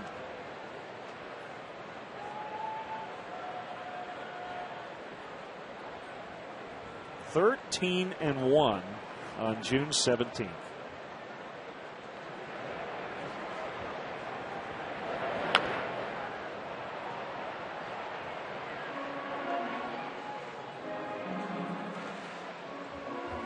I don't think there's any doubt that the pendulum has swung back in the other direction over the last couple of years, especially this year.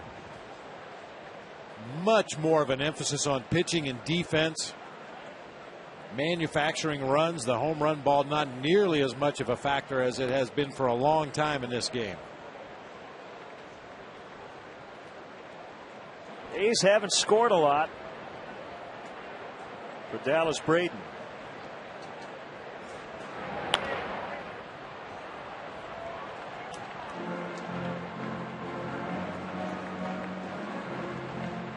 Since the perfect game on May 9th, he's gone 0-4 with a .475. And if you include today, just 5 runs of support.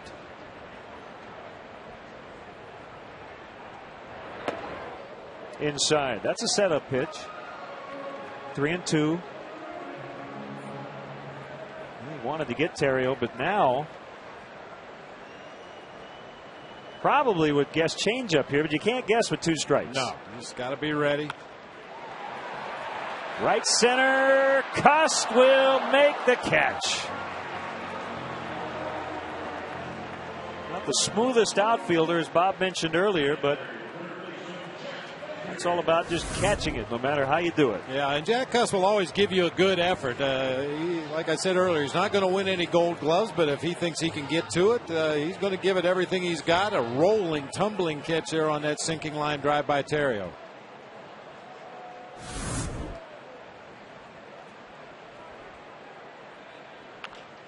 Jeff Baker hits the first pitch to Kuzminoff, who throws him out.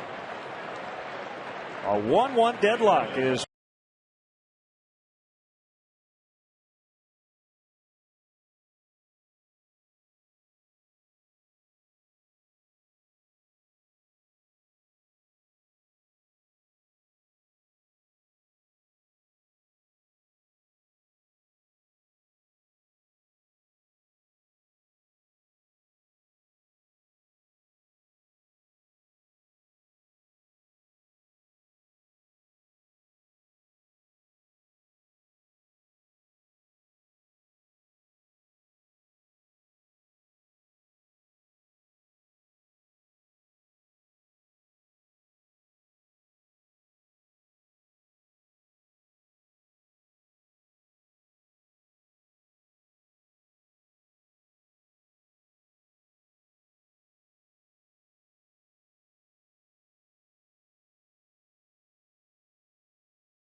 Blues post-game remarks after every game. Get behind-the-scenes access with in-depth stories, insider blogs, and exclusive video. Visit csnchicago.com, your internet home for everything Cubs.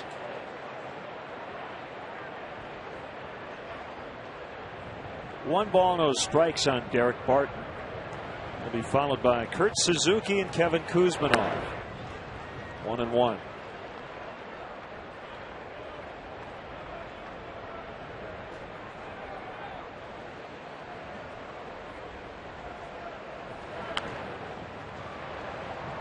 Pretty good chance we'll see Andrew Kashner, as Lou would like to get him some work. Kashner last pitched on Saturday. And for the A's, a pretty decent chance we're going to see former Cub Michael Wirtz. We had a chance to talk with Michael briefly before the game. Michael hasn't pitched in 5 days. Yeah. So, yeah. Well, he put together a great year last year, his first year with Oakland. And if I'm not mistaken, he's the only member of this Oakland A's team to have a contract beyond this year. He's got one more year after this one on his contract with Oakland. Everybody else signed through this year only. Well, you would think he would be a trade commodity and somebody a lot of teams would want. The thing is, the A's are still in it. As long as they're in it, I don't think they have any intention of dealing a guy like Michael Wirtz. They are 5 games back of Texas in the American League West. So maybe the Twins might be interested in bringing the Minnesota native back to the Twin Cities. We'll see. Foul tip, strike 3 to get Barton. A slider specialist. Yes, indeed. A human slider. That's what we used to call Larry Anderson, the fine announcer for the Philadelphia Phillies. In his playing days, he was likely to come in a game and throw all sliders. Whether it was 1 inning, 2 innings, or 3 innings, that was his bread and butter pitch. He could throw it to both sides of the plate.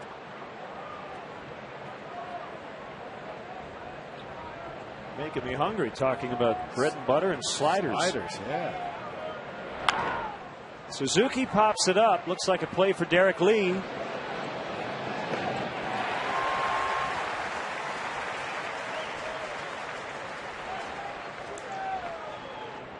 The Blackhawks are the 2010 Stanley Cup champions. Text CHAMPS to BHawks. That's 242-957 to join Blackhawks Mobile and be entered to win a Stanley Cup champion street banner autographed by members of the Blackhawks team. That's CHAMPS to 242-957.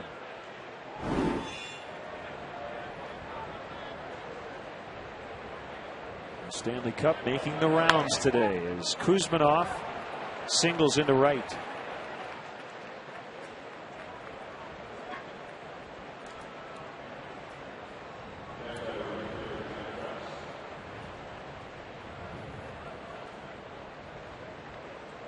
I did not watch the A's take batting practice. I don't know if you saw Jack Cust, if he tried to pull any onto Sheffield. My guess is today would be a difficult day to do that. Yeah, with the wind. And the wind has picked up considerably since the game started, still blowing straight in from right field, but that would never stop Jack Cust from trying to reach Sheffield Avenue.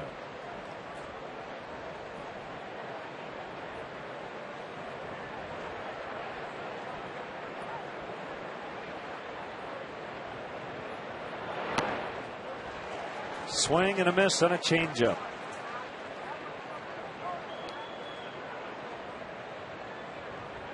Cust's first major league home run came as a Rocky in 2002 off Antonio Alfonseca.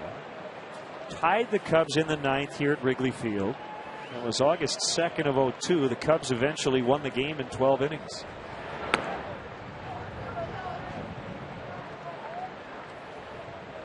And his first 50 major league at bats in 2002. 7 hits, 33 strikeouts. Ooh.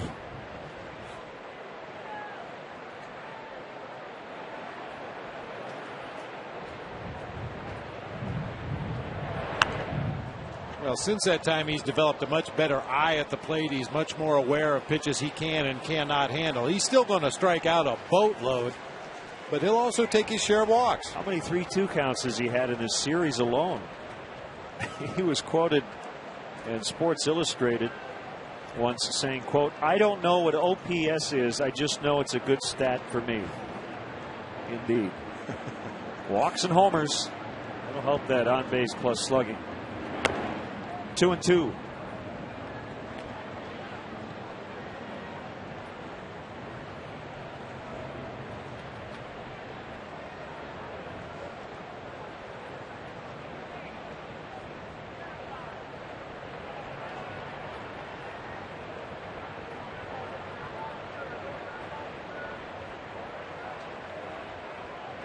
Looks like they're going in. Runner goes. And this will just get out of play.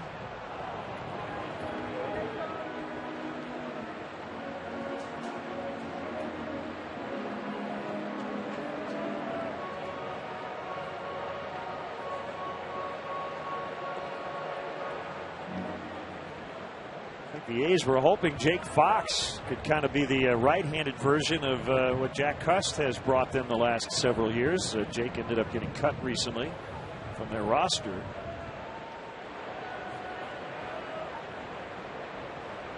He was hitting .214 with 2 homers and just over 100 plate appearances. There goes again on the 2-2. He'll get second without a throw. A full count on Cust. So Kuzminoff with a stolen base.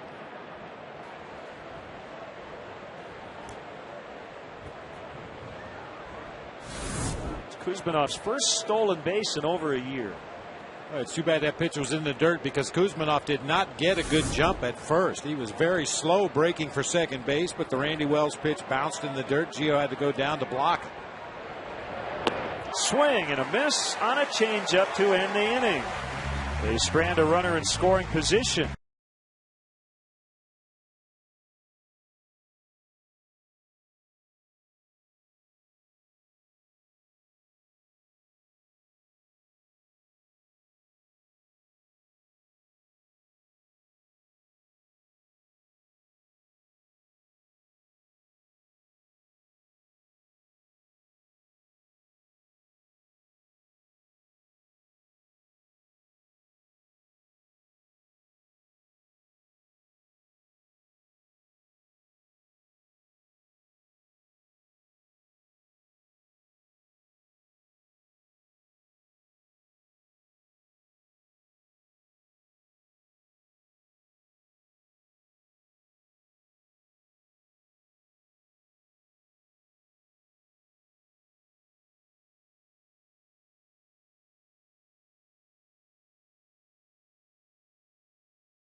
Are available for $150 each and include a t-shirt, a photograph, a baseball, and a lunch.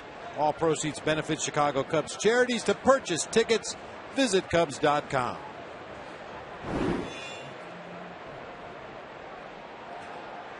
Braden will face Birdley and Nady here in the Cubs' 6th. Only run for the Cubs, Jeff Baker's home run in the first inning.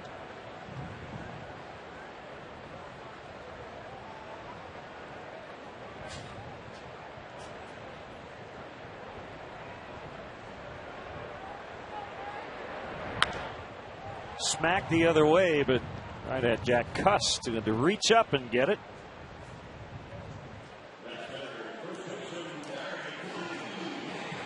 Watch Comcast Sportsnet Cubs game replays on demand with Xfinity TV from Comcast. Don't miss the action. Call 1-800-XFINITY today.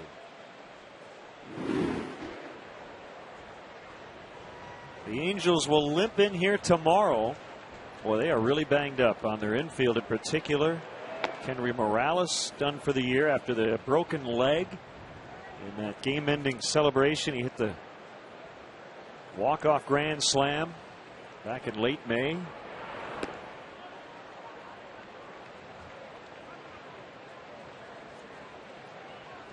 Eric Ibar, their shortstop, not on the DL, but he's got a left knee injury, and they just put Meiser's Torres on the shelf with a sprained forearm. They might need to trade for a shortstop at some point. They don't have a leadoff guy either. Yet they find a way. Yeah, you look at the numbers on the stat sheet in the American League. Los Angeles in the bottom third in team ERA, in the bottom third in team batting average, surprisingly in the bottom third in defense. But they're a team that's very good at manufacturing runs, normally play very solid defense, and come up with a lot of clutch hits. Check out the pitching probables. We'll have game one tomorrow here on Comcast Sportsnet. Kazmir and Silva. Weaver and Lilly. Ted coming off that near no-no in his last start. And then Saunders and Zambrano on Sunday. Dave Cameron on Fangraphs.com is a very interesting column that just came out about their so-called clutchness. Lee flies out.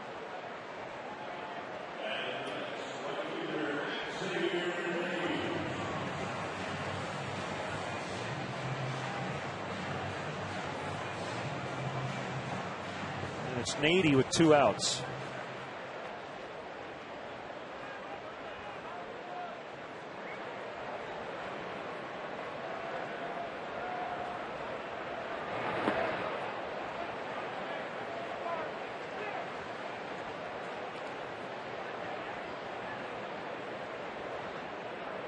The Angels today did remove Jeff Mathis, one of their catchers, from the DL. He had a fractured right wrist.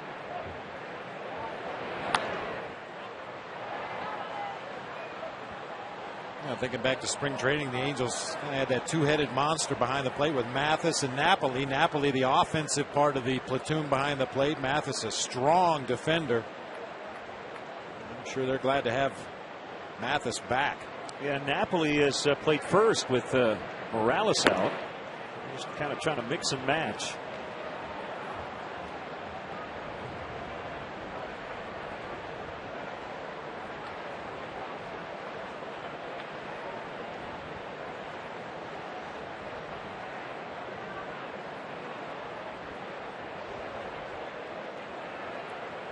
A 1-2 to Nady. A bouncer glancing off the glove of Braden, and it goes right to Pennington. That'll go 1-6-3. It might have been a hit, but Braden able to deflect it to one of his defenders. We'll go to the 7th.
Wrigley.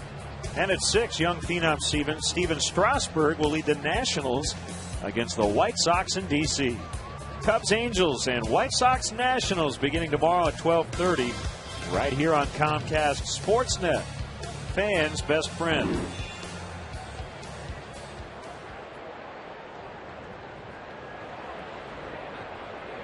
Bottom 3 in the A's lineup.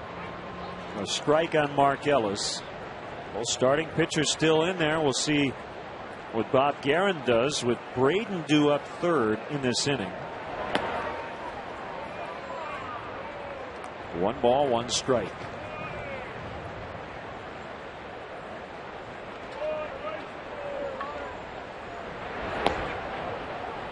We talked about it earlier this year in the Texas series down in Arlington. This is the major difference between the American League and the National League. You've got the pitcher spot coming up in this inning. With the designated hitter, you never have to concern yourself with pinch hitting for your pitcher. But should Bob Guerin find his team in a position to maybe push across a run, he may have to take his starter out, even though Braden is pitching an outstanding ball game. Cashner and Marshall are up. We saw Brad Ziegler up for the A's just in case.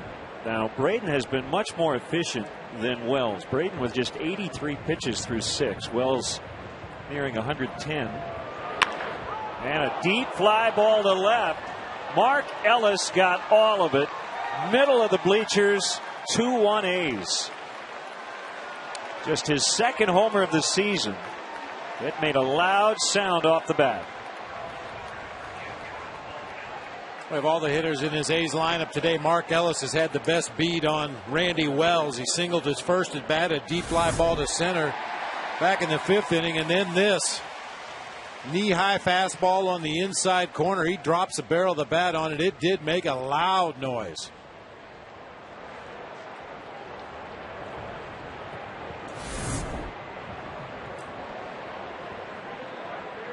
So the Cubs trail for the first time today. Pennington swings and misses.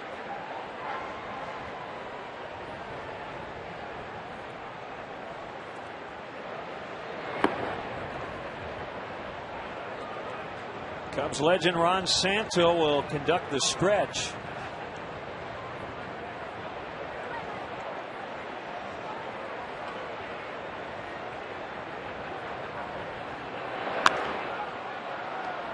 High pop fly, left center. Marlon Byrd.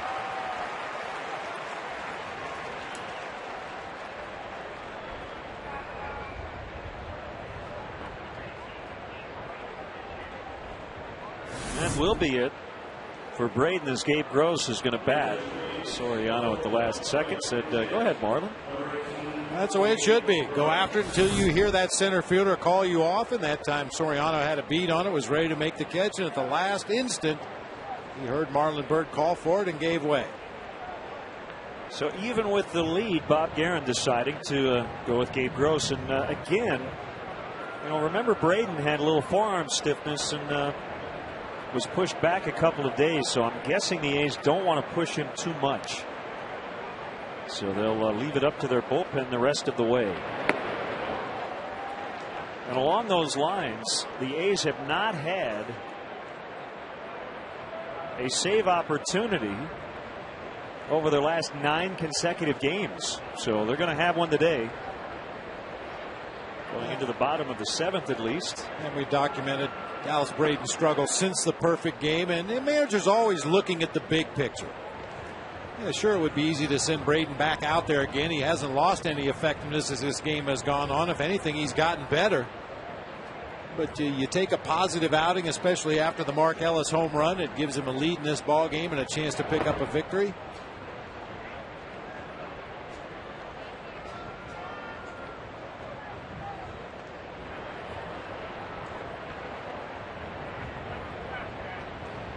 Cubs got the run in the first on the Baker homer, and then they had the bases loaded with only 1 out. Could not get any more off Braden as Gross swings and misses for strike 2. 2-2 on the veteran Gabe Gross. And the Cubs missed another golden opportunity in the second after Starlin Castro led off with a double and Wells bunted him to third base. Terrio struck out. Baker flied out to center field.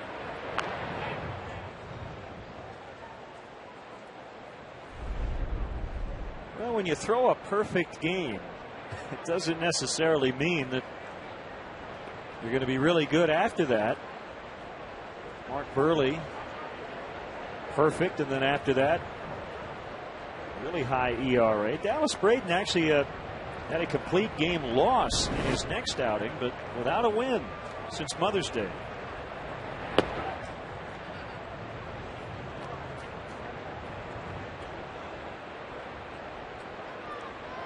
Of the 16 perfect games since 1922, Len Barker and Dallas Braden, the only two to have a complete game performance in the start after the perfect game. Swing and a miss on a changeup. Gross strikes out. Number 6 for Randy Wells. No, but maybe in the end, it's not such a bad thing that Ted Lilly did give up one hit in his last start, because if he completed the no-no, maybe he would struggle this weekend. No, I think everybody in the ballpark wanted him to complete it. The key was to get the win, and the Cubs did. How about another one-hitter against the Angels?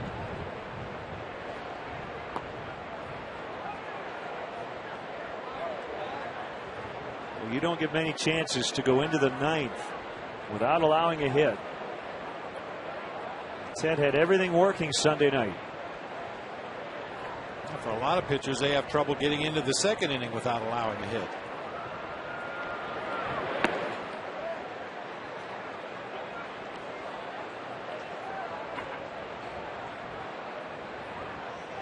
Most pitches Wells has thrown this season in a start. Number 123 on the way, ball 4. Davis walks.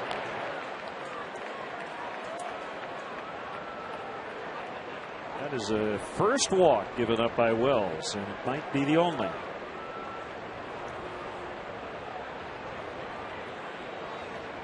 We've got a right-handed hitter, Jackson, coming up, so we might see Andrew Kashner.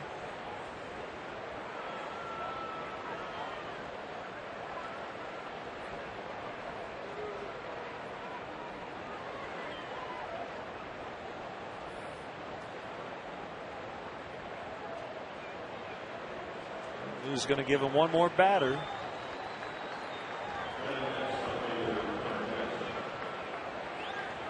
It wouldn't surprise me a bit to see a pitch out or two in this sequence here to Connor Jackson, with Rajay Davis on over there at first base in a one-run game with 2 outs in the 7th. Pretty sure he's going to be wanting to steal second base very early in this at-bat.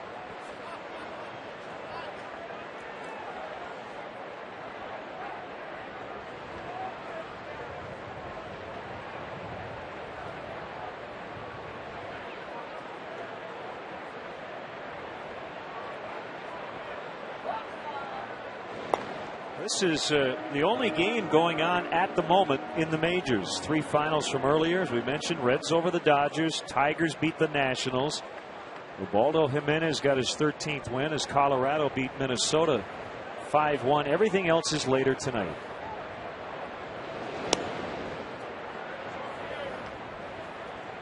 Including a rubber game in New York. Phillies and the Yankees. In a World Series rematch. Kyle Kendrick and Andy Pettit, who's 8-1. Ooh, that hurt. That really hurt Connor Jackson.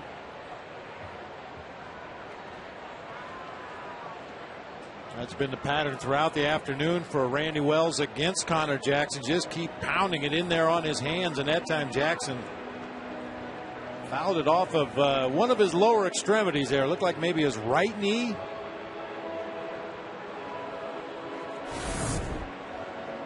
Another look at it here. Sinking fastball working its way inside. Yeah, he fouled it off that back knee. Ouch.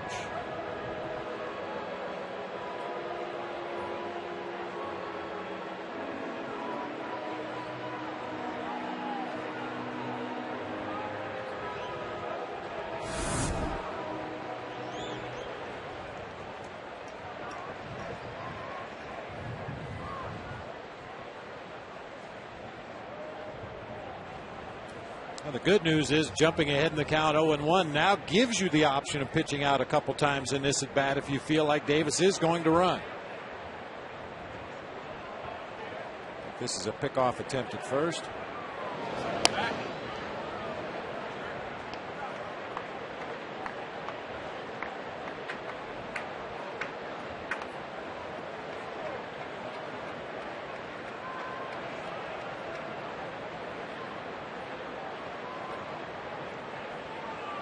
Might be a pitch up. Davis takes off. They do pitch out. The throw gets into center. Davis on his way to third. That'll be the second error of the day on Giovanni Soto. Well, you pitch out, you really want to get them. Not only did they not, but Davis able to take an extra base. Maybe just a little too deliberate that time for Gio. They knew they had the guy going. Bounces that throw in the dirt, had a lot of tail on that. Perhaps he didn't have good seams as he tried to throw that ball to second base, but obviously not the desired result when you pitch out and guess right. Juan Pierre leading the way in the majors, and Davis just behind him in steals.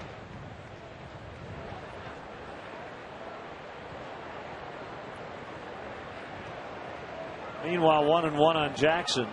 The kick and the pitch. 1-2.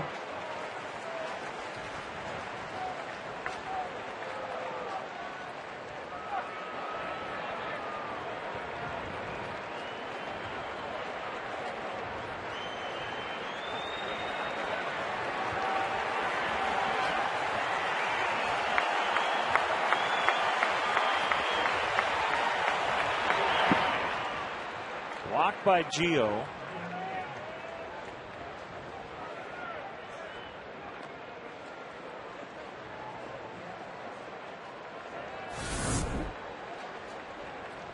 To bury that slider in the dirt. He does his job, and Giovanni Soto also does his job, knowing that that breaking ball is going to be off the plate away and probably down in the dirt. Anticipated well, kept the ball in front.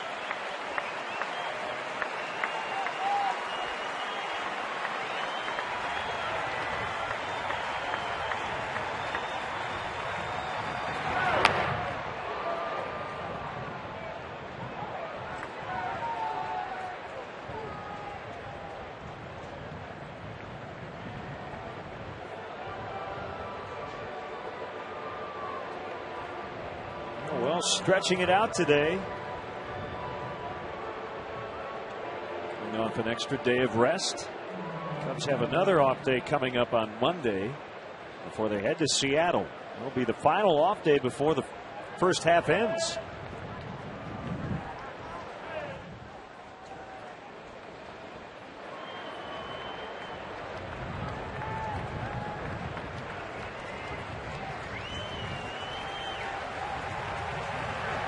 Another 2-2, a full count. This long seventh inning continues. Leadoff homer by Mark Ellis on a 3-2 pitch, giving the A's a 1-run lead.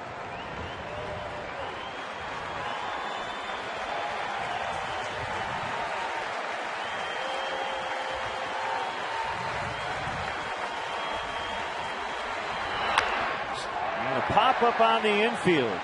Wells is calling for it, but he's going to peel off as Baker gets it in foul ground. Stretch time. Here's Ron Santo. Cub Ron Santo.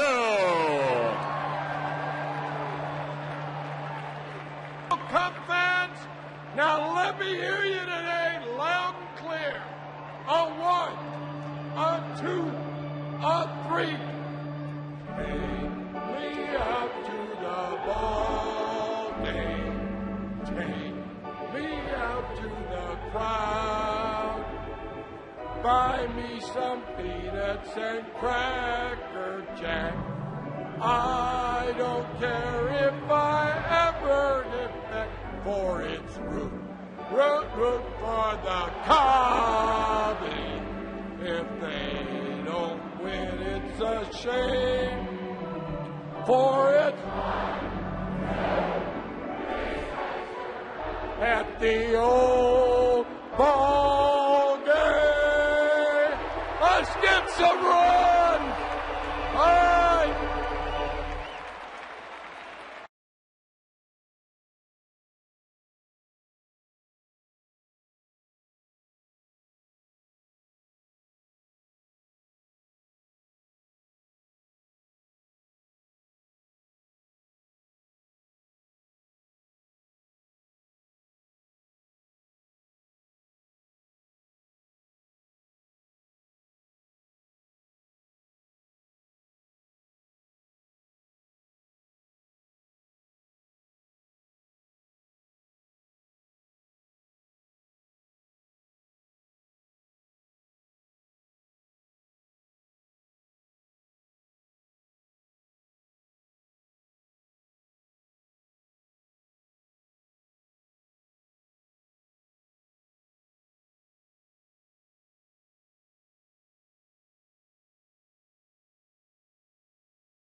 Stay in and play right. So Jack Cust is done, and here's sidewinding Brad Ziegler.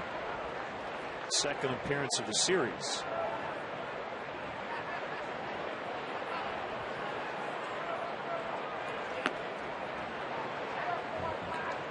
One and one on Alfonso Soriano. The Cubs find themselves trailing for the first time today. Mark Ellis with a go-ahead leadoff home run. With Lou Piniella's all right-handed hitting lineup today, he's got 4 left-handed bats plus the switch hitter Coy Hill available off the bench. And with that in mind, Bob Guerin gets a lefty going down in the bullpen behind the side armor Ziegler. Yeah, that's just punched the other way, and it's almost caught. Nice effort by Barton. It landed foul.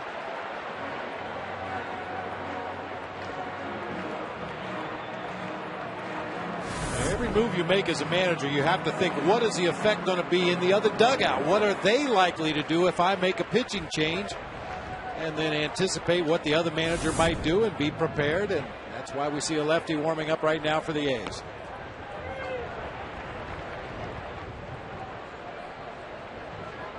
Alice Braden kept the Cubs off balance through 6 innings, 1 run. The Jeff Baker first inning homer, that was it.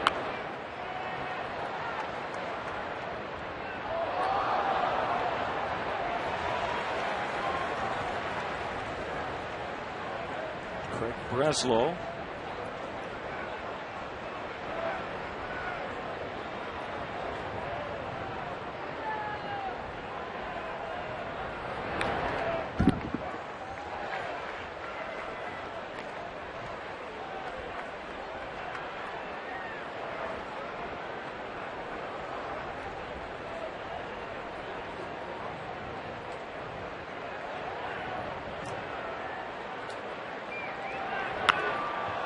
Up in the air to left.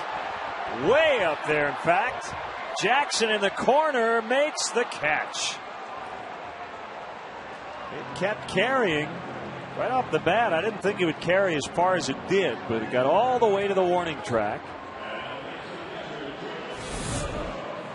I thought that wind blowing in from right field might push that one up in the seats and give Fonzie at least one more pitch in the at-bat, but stayed just in play enough for Connor Jackson to make the catch down in the corner.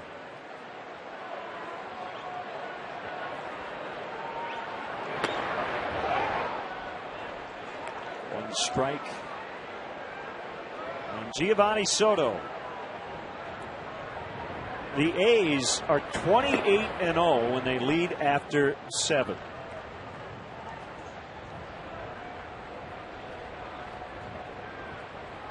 So if they can get through this inning, maintaining their 2-1 lead, they have to really like their chances. Most teams should be really good when they lead late.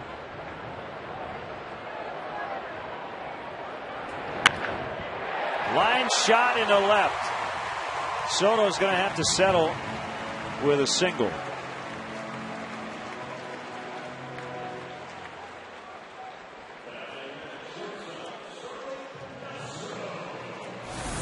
A ringing single into left field from our Coors Light RoboCam. Giovanni Soto guessed right, got that sinker on the inside part of the plate and spanked it through that hole on the left side of the infield. Starlin Castro has put a ball in play on the first pitch in each of his first 2 at bats, a double and then a double play. And he takes ball 1.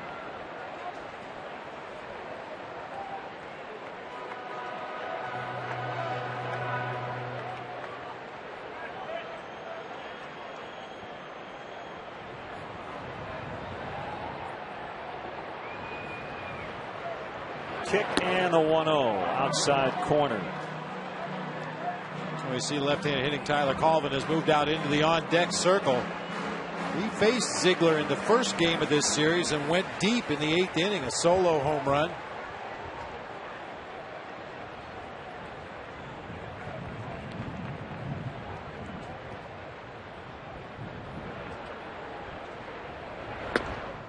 Just missed the inside corner.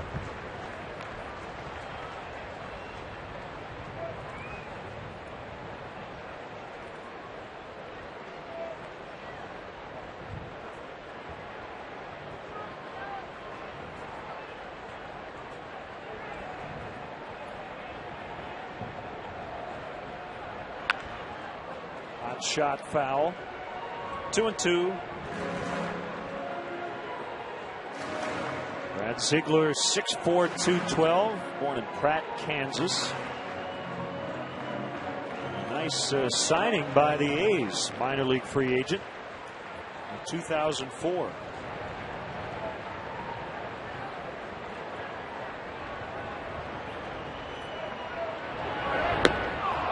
Gets Castro to wave at a breaker for strike 3.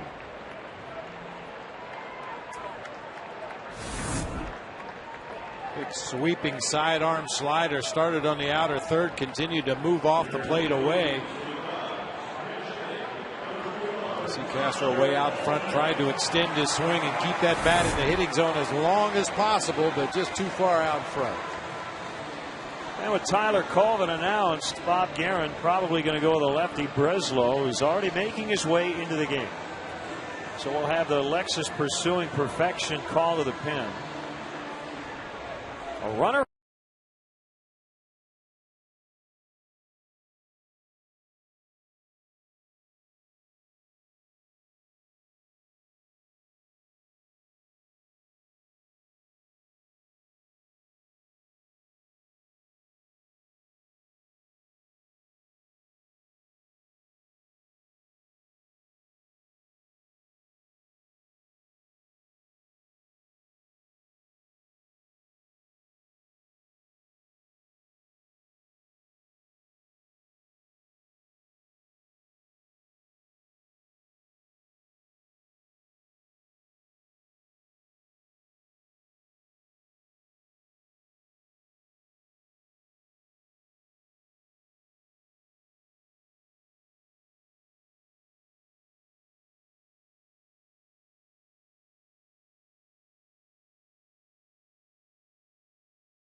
Bleachers for Cubs games this summer. To purchase tickets, visit Cubs.com. Call 1-800-THE-CUBS or visit the Wrigley Field box office.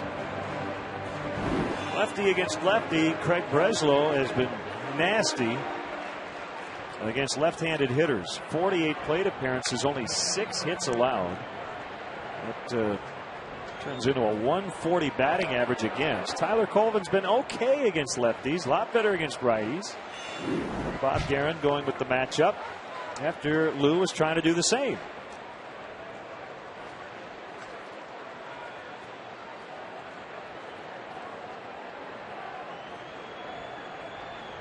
Soto the runner at first with 2 outs, and Colvin hits it foul.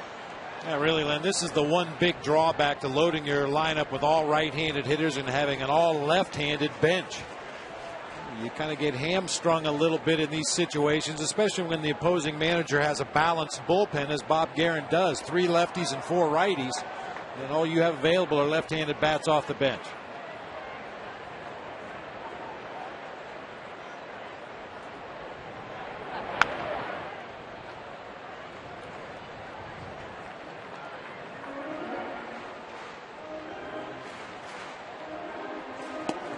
Thought we were going to see Michael Wirtz today, and there he is.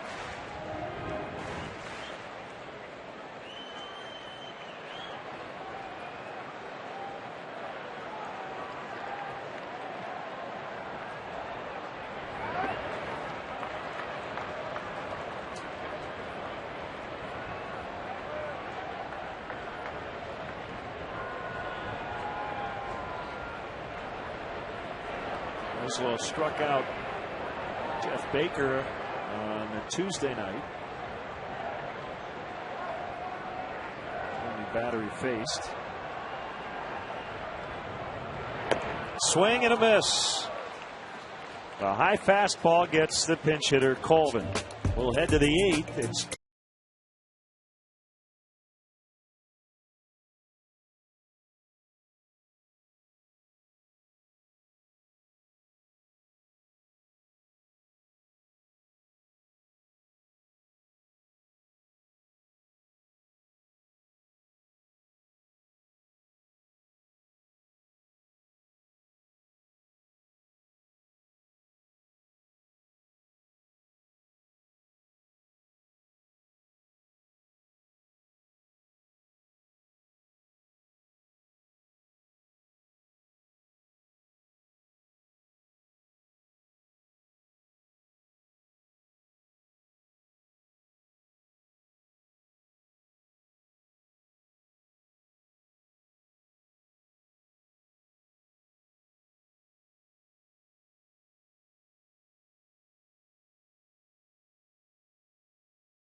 browse the largest selection of official gear, including the latest apparel, nostalgic memorabilia, and authentic classics for the whole family.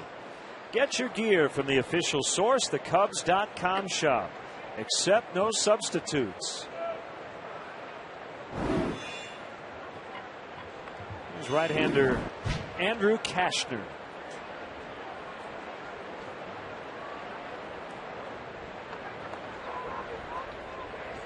Cashner's been really good in the early part of his major league career. They kind of eased him into this late inning role in the bullpen. That soft landing that guys like to talk about with young players, get them into situations where you think they have a good chance to succeed without the game being on the line. Barton rolls it to Castro, and Lee able to dig it out.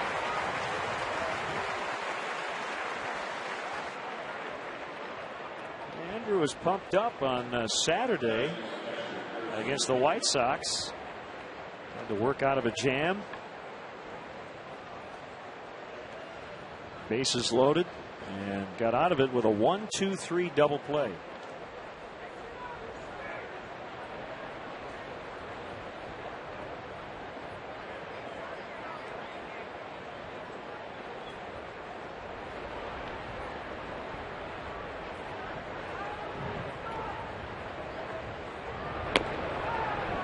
Off the outside corner to Suzuki.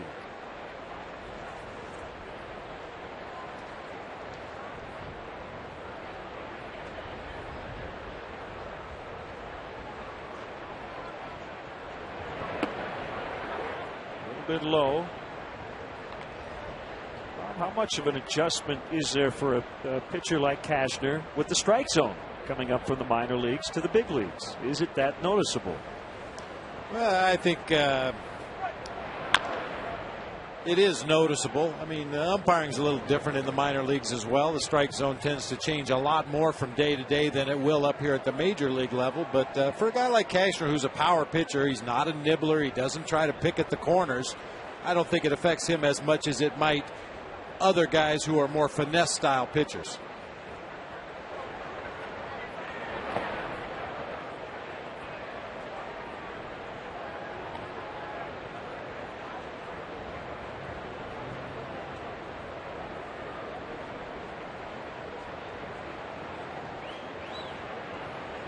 Kuzminoff next. A 3-1 count on Suzuki. Here it is. Line shot to left. Soriano the catch. Suzuki's had a tough day. He's hit a couple right on the button for outs.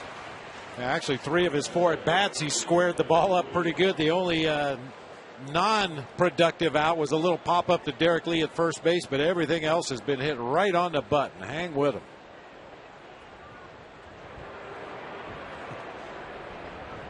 Back to what you said earlier about you want hits and all that, but you want to feel like a batter, you're making good contact, getting good swings. Sometimes guys would rather have the bloop hits. Bird going after it, and a nice running catch on the warning track. And Kuzminoff and the A's retired rather quickly. 1-2.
Cubs from 04 to 08 was an 11th round pick of the Cubs in the 97 draft.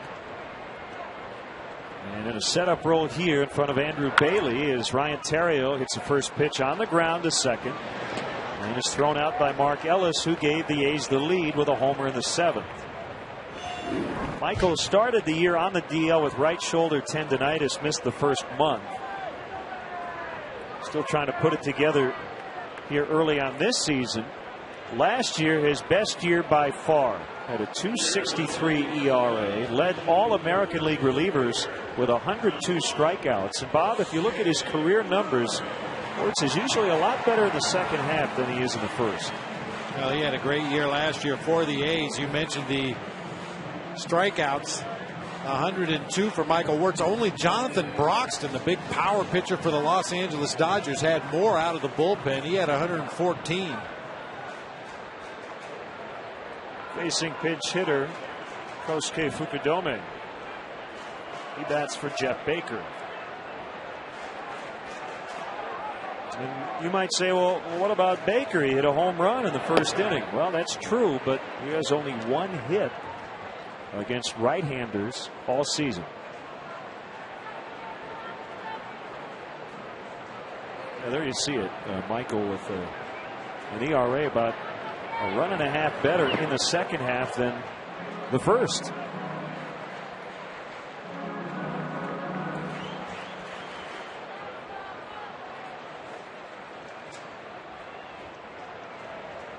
It's been tough for Kosuke to find at bats here lately, and that will continue through the weekend as the Cubs will face two more lefties in that Angels series.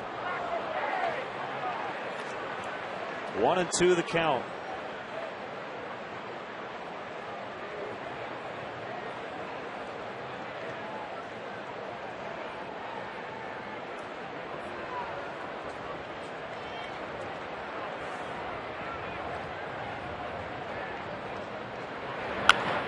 Base hit into center on a 1-2 pitch.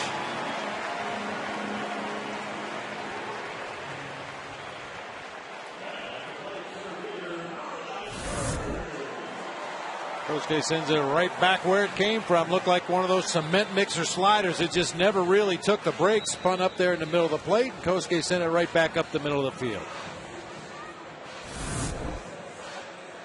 Kurt Young heading out. There's no guarantee this game will end with a one-run spread either way, but the Cubs 9-15 in games decided by one run. The A's have the best record in baseball, 11-5 in these tight ones. So the Cubs really would like to reverse that trend to get this season back on track.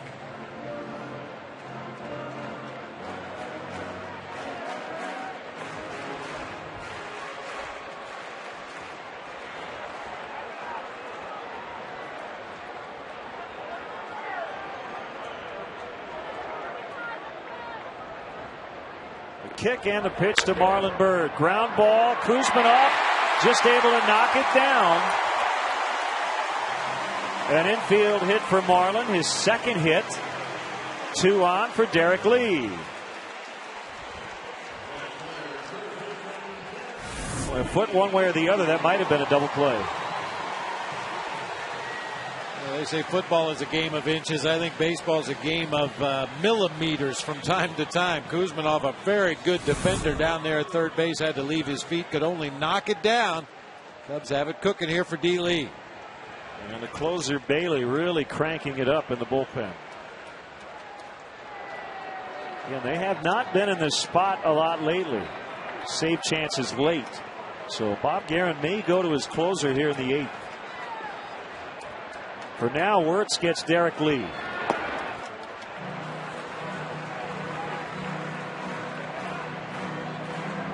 Obviously, Michael facing his original team for the first time.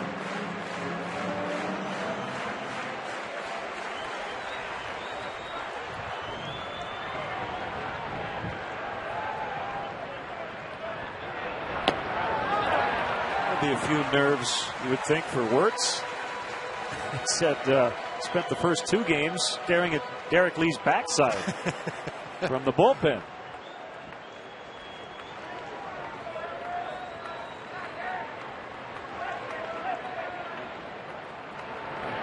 Swing and a miss. 2-1.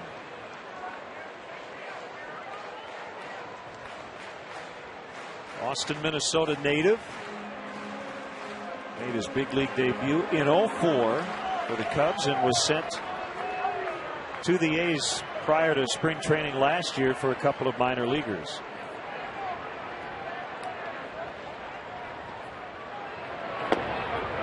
Three and one.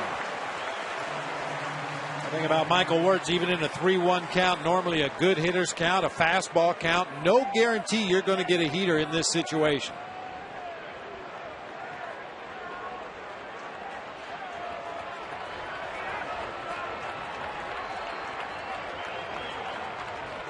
Here it is. Ball 4 to load him up.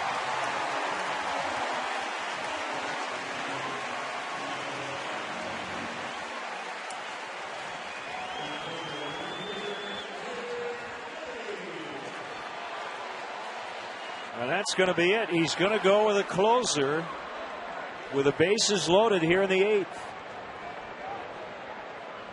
2 hits and a walk.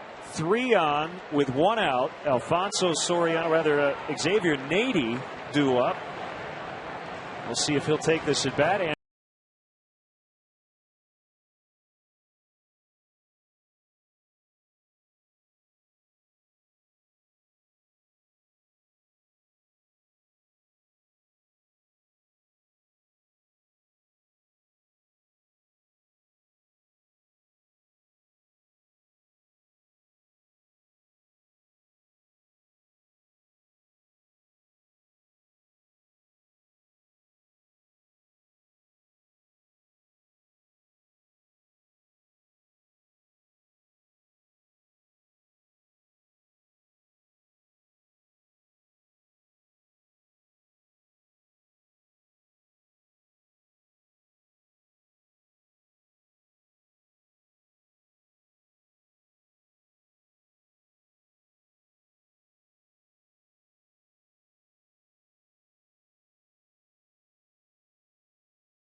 he's not concerned about the 9th. He's just trying to get out of the 8th. He's going to face Xavier Nady.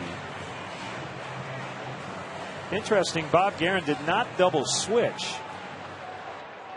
So even if Bailey does get through this inning, he's going to have to lead off the 9th.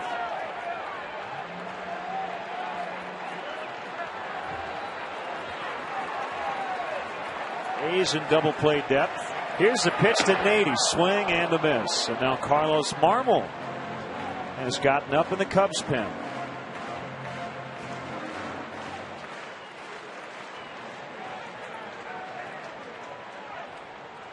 Fukudome at third. Tying run. Marlon Byrd go ahead run at second. Derek Lee is at first. Bailey's 0-1. Low and outside. Bailey won the American League Rookie of the Year last year.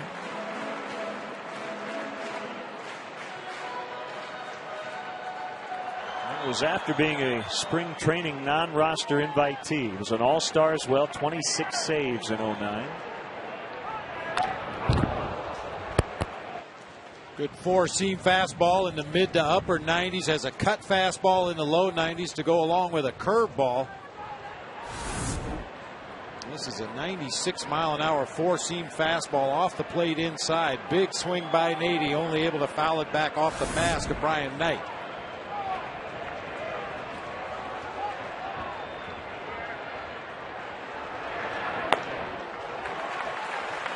Two and two. Bailey, with his appearance today, has been in just 3 of the A's last 12 games.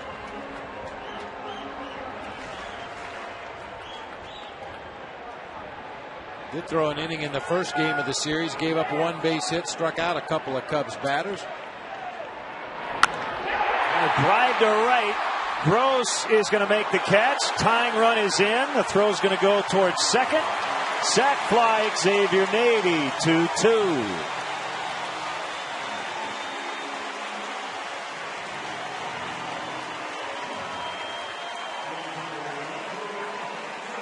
Run charge to Michael Wirtz. And we're back to even. After that 96-mile-an-hour heater in on his hands, Xavier Nady speeded up his bat a little bit, able to drive this ball to right field. Gross had to back up to make the play, allowing Fukudome to score easily. And Marlon Byrd heads up, tags, and moves on up to third. High to Soriano.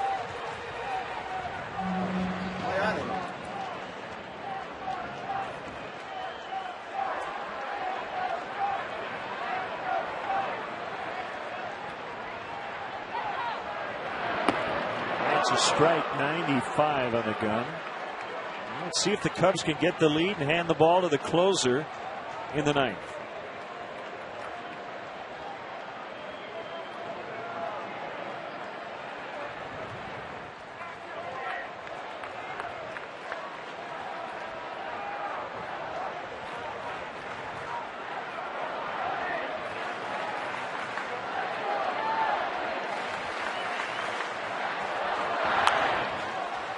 One and two.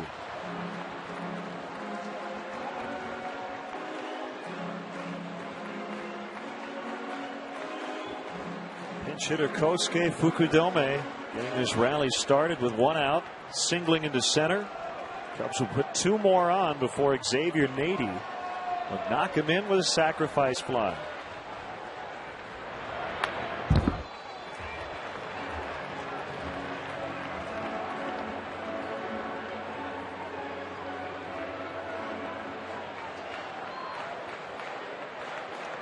So Bailey charged with a blown save, even though he came into a pretty tough spot.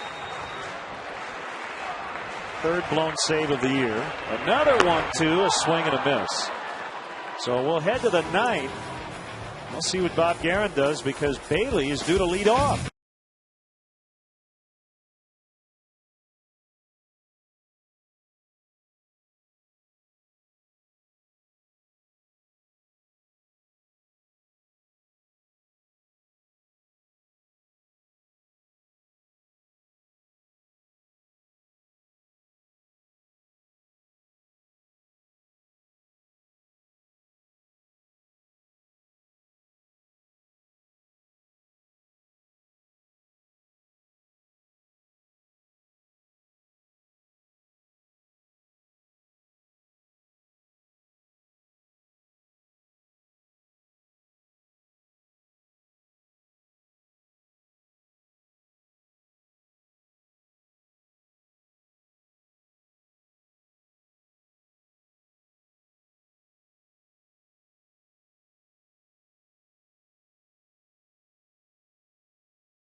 Now playing third. I'll tell you, Len, we were talking about it between innings. At least on the surface, it appears that Bob Guerin made a strategic mistake when he brought his closer, Andrew Bailey, into the ball game. He did not double switch, which meant Bailey's spot was due to lead off here in the ninth inning. He's got to take his closer out for a pinch hitter. Got a couple guys available on the bench, including Rosales, who's a very versatile player. You can play anywhere on the field, but did not make the double switch, and now has to take his closer out of the game. Well, there may be extenuating circumstances, something we don't know about down in that first base dugout, but on the surface it would appear that that was a strategic mistake. Yeah, I mean, I think the only explanation that would make sense is that Guerin was saying, I just wanted Bailey to get out of the 8th, and I was going to use somebody else anyway in the 9th.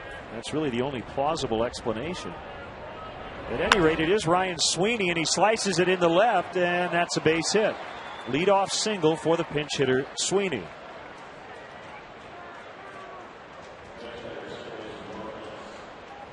So Cashner, who worked a 1-2-3-8, now has to work with a runner on base.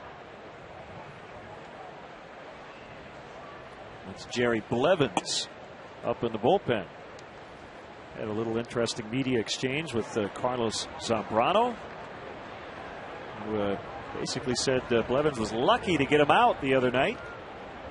And what was Blevins' line? Yeah, you're right. I didn't have to face a real hitter. Didn't have to face a real hitter. Boys will be boys.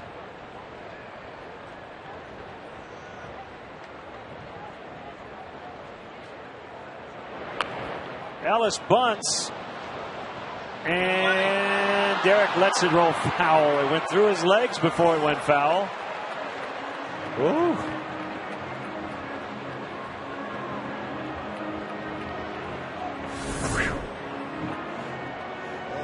It didn't look like it was going to go foul at that point, but it got on the chalk. Derek decided to let it roll through his legs and hope it stayed in foul territory. And fortunately, it hit a cleat mark and bounced over into foul territory where D-Lee could scoop it up.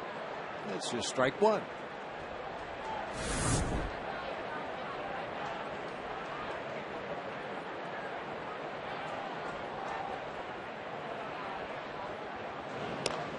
Ellis gave the A's the lead with a leadoff homer off Randy Wells in the 7th.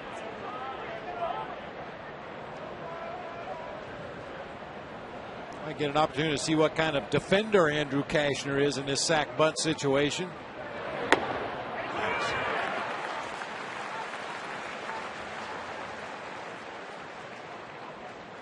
Derek Lee holding on the runner at first. He gets a late break toward home plate. Ellis figures to bunt the ball to the right side of the infield. That's where you hope your pitcher releases that ball and gets off the mound quickly with an eye toward getting that lead runner at second base. It's knocked down by Soto, but not close enough to him to be able to throw out Sweeney. Gio did everything he could. Boy, and for an alert base runner, that's an easy one to read. A breaking ball that hits out in front of home plate. Sweeney saw the trajectory of that pitch, knew it was going to be in the dirt, and he was off like a shot over there at first base. Got a great jump.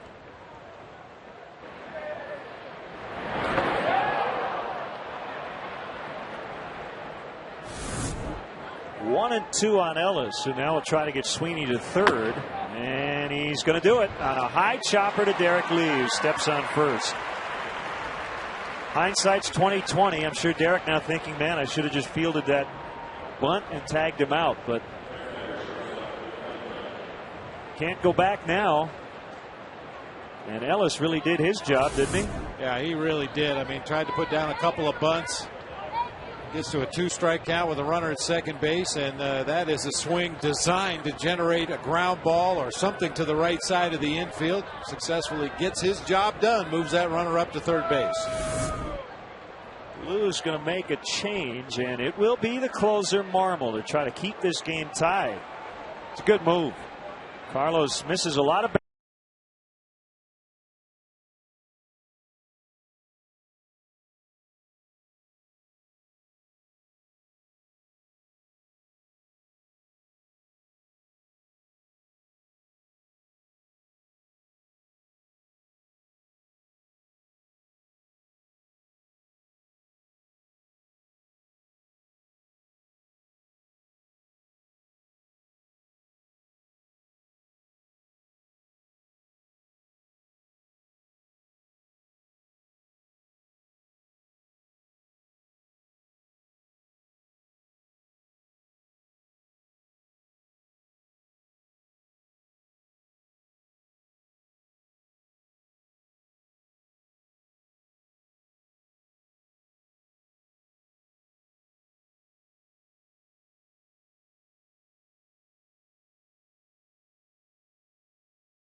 was really good. That set up the slider. A lot of times, Bob, it's the other way around. Yeah, and everything he threw was at the bottom of the kneecaps. Everything. Whether it was the hard slider or the fastball, everything was at the bottom of the knees over the heart of the plate. Just electric stuff last night. Well, he needs some electric stuff here against Cliff Pennington, a switch hitter. Runner at third. And the infield in. Sweeney is that runner. And a 1-ball count to Pennington.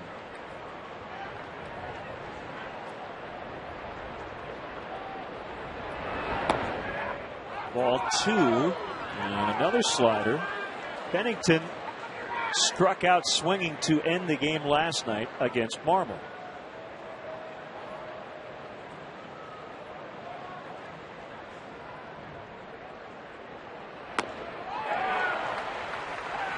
Two and one.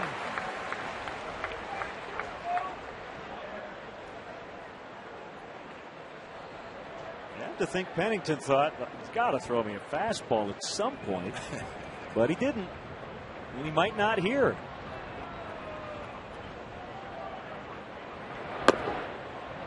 That was a heater, 3-1.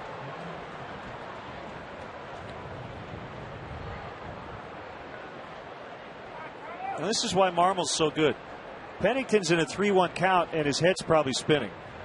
Do I sit slider? Do I sit fastball? What do I do? Well, he didn't give him a chance to swing the bat that time. He walked him. It does set up the double play.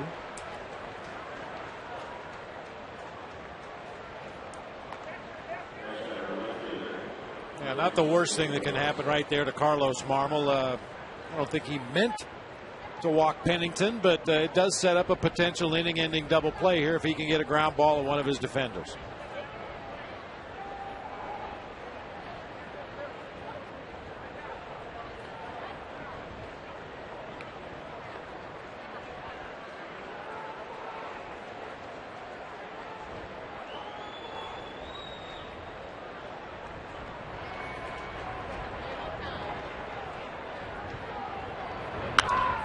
And a pop-up. Fontenot and Castro going after it. Starlin in foul ground with a catch. And everybody holding.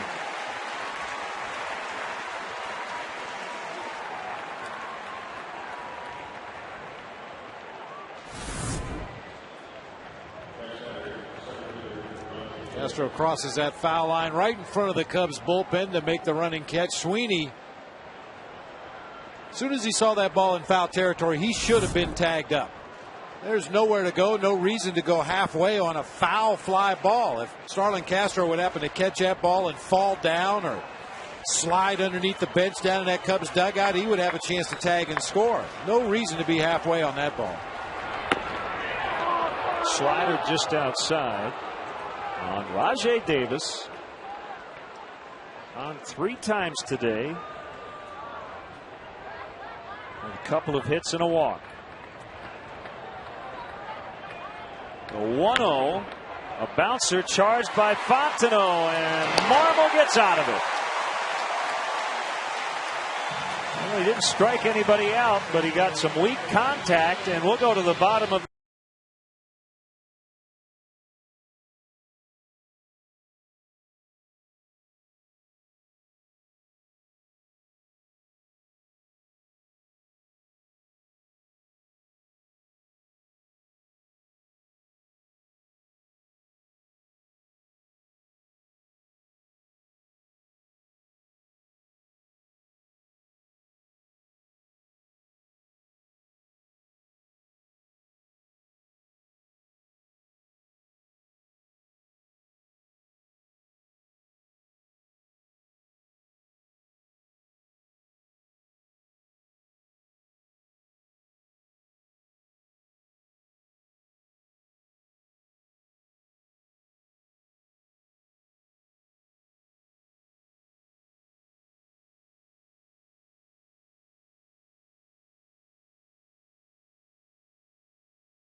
Post game live. Submit your questions on csnchicago.com. You could get an answer live on air.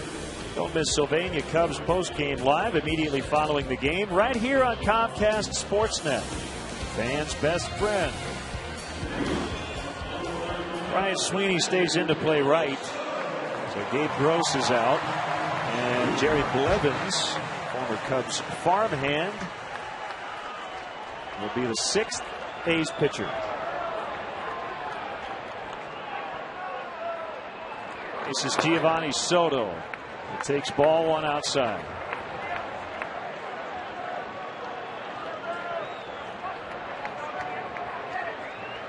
Big leg kick by the lefty. 2-0. This is where Soto's keen eye at the plate could come in handy. It's always a good thing, but especially here, if he can coax a leadoff walk, that would work just fine. Fastball outside corner. Yeah, you don't want to swing at that one anyway. 2-0 fastball at the bottom of the kneecaps on the black part of the plate. Nothing you could do with that pitch.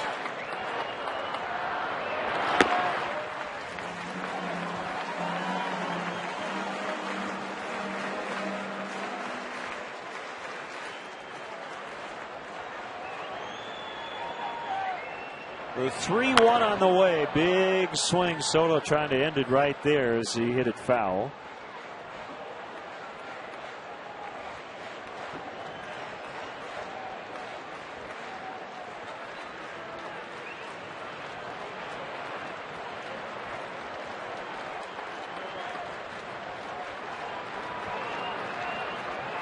The 3-2 outside, ball 4. A leadoff walk. A winning run is on base.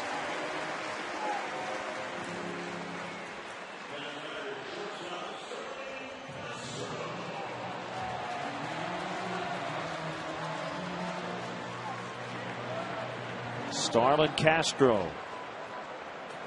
It's going to take a good bunt to advance Giovanni Soto into scoring position at second base. I'm not so sure Starlin Castro is going to be bunting in this situation. Yeah, he is.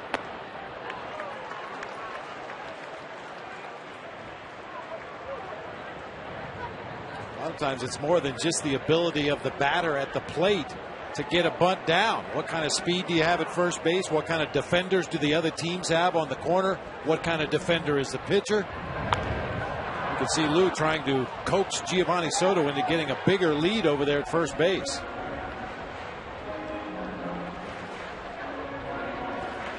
Really like Quaddy to talk to Starlin Castro.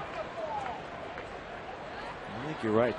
Gio with a very short lead on his first couple of pitches. And not a lot available as far as a pinch runner for Soto. Coy Hill is in the on-deck circle. After that, Chad Tracy, the only remaining position player available.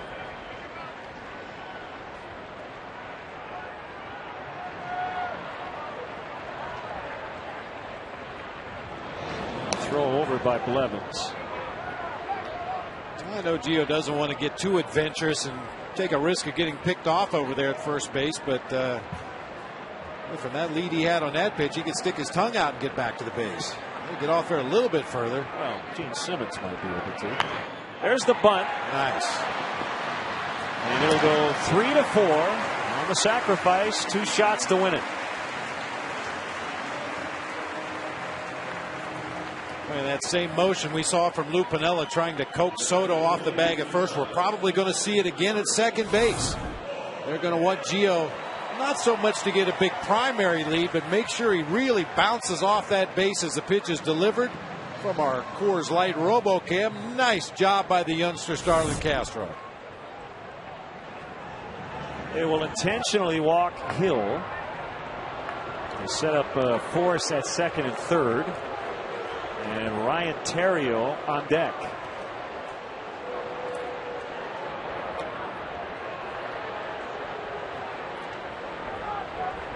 You really change your strategy if you're a road team in this spot, because 1 run and it's over. And most teams choose to fill up the bases in behind a guy in scoring position in this spot to create extra force chances. Yeah, just to create more opportunities to get outs on the infield, not necessarily at first base. Earlier in the game, you're going to go at Coy Hill with a runner at second and one out.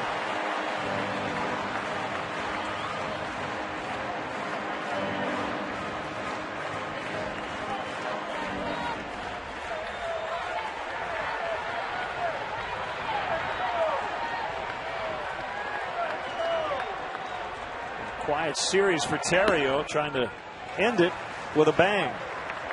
He is 1 out of 13 so far in this set, but it's his bobblehead day. Got to get a knock on bobblehead day.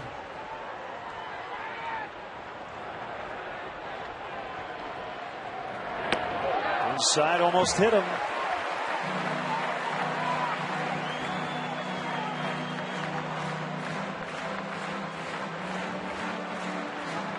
Comes Kurt Young.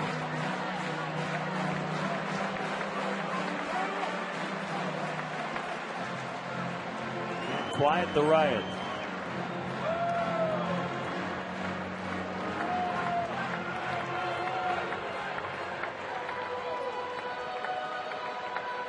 Jerry Blevins traded from the Cubs to Oakland along with catcher Rob Bowen for Jason Kendall and Cash in mid-July of 2007. You know, maybe it's just my natural paranoia, but when I see a pitching coach go to the mound and call in the entire infield, I got to alert my base runners to be heads up for a pickoff.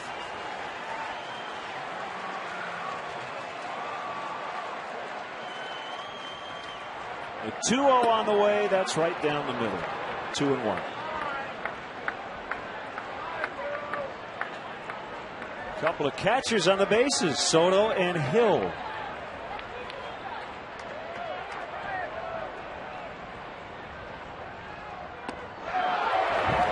Three and one.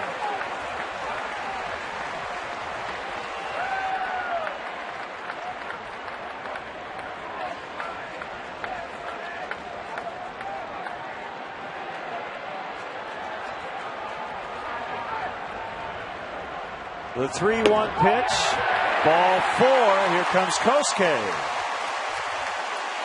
3 walks in the inning. No hits.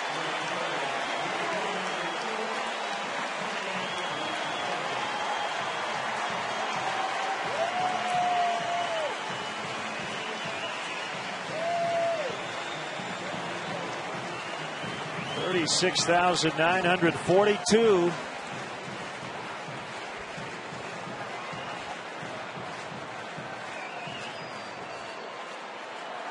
Want to go home happy.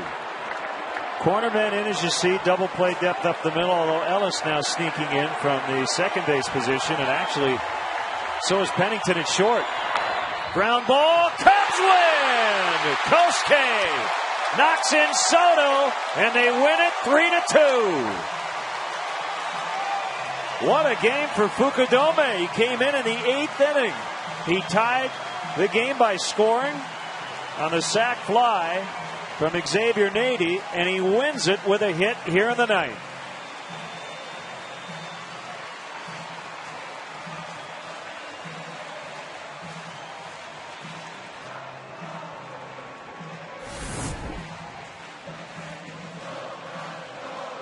Fukudome jumping on the first pitch he sees against a lefty that had trouble finding the strike zone, but fortunately with that drawn in infield, the top spin grounder gets through into right for the game winner. Nice going.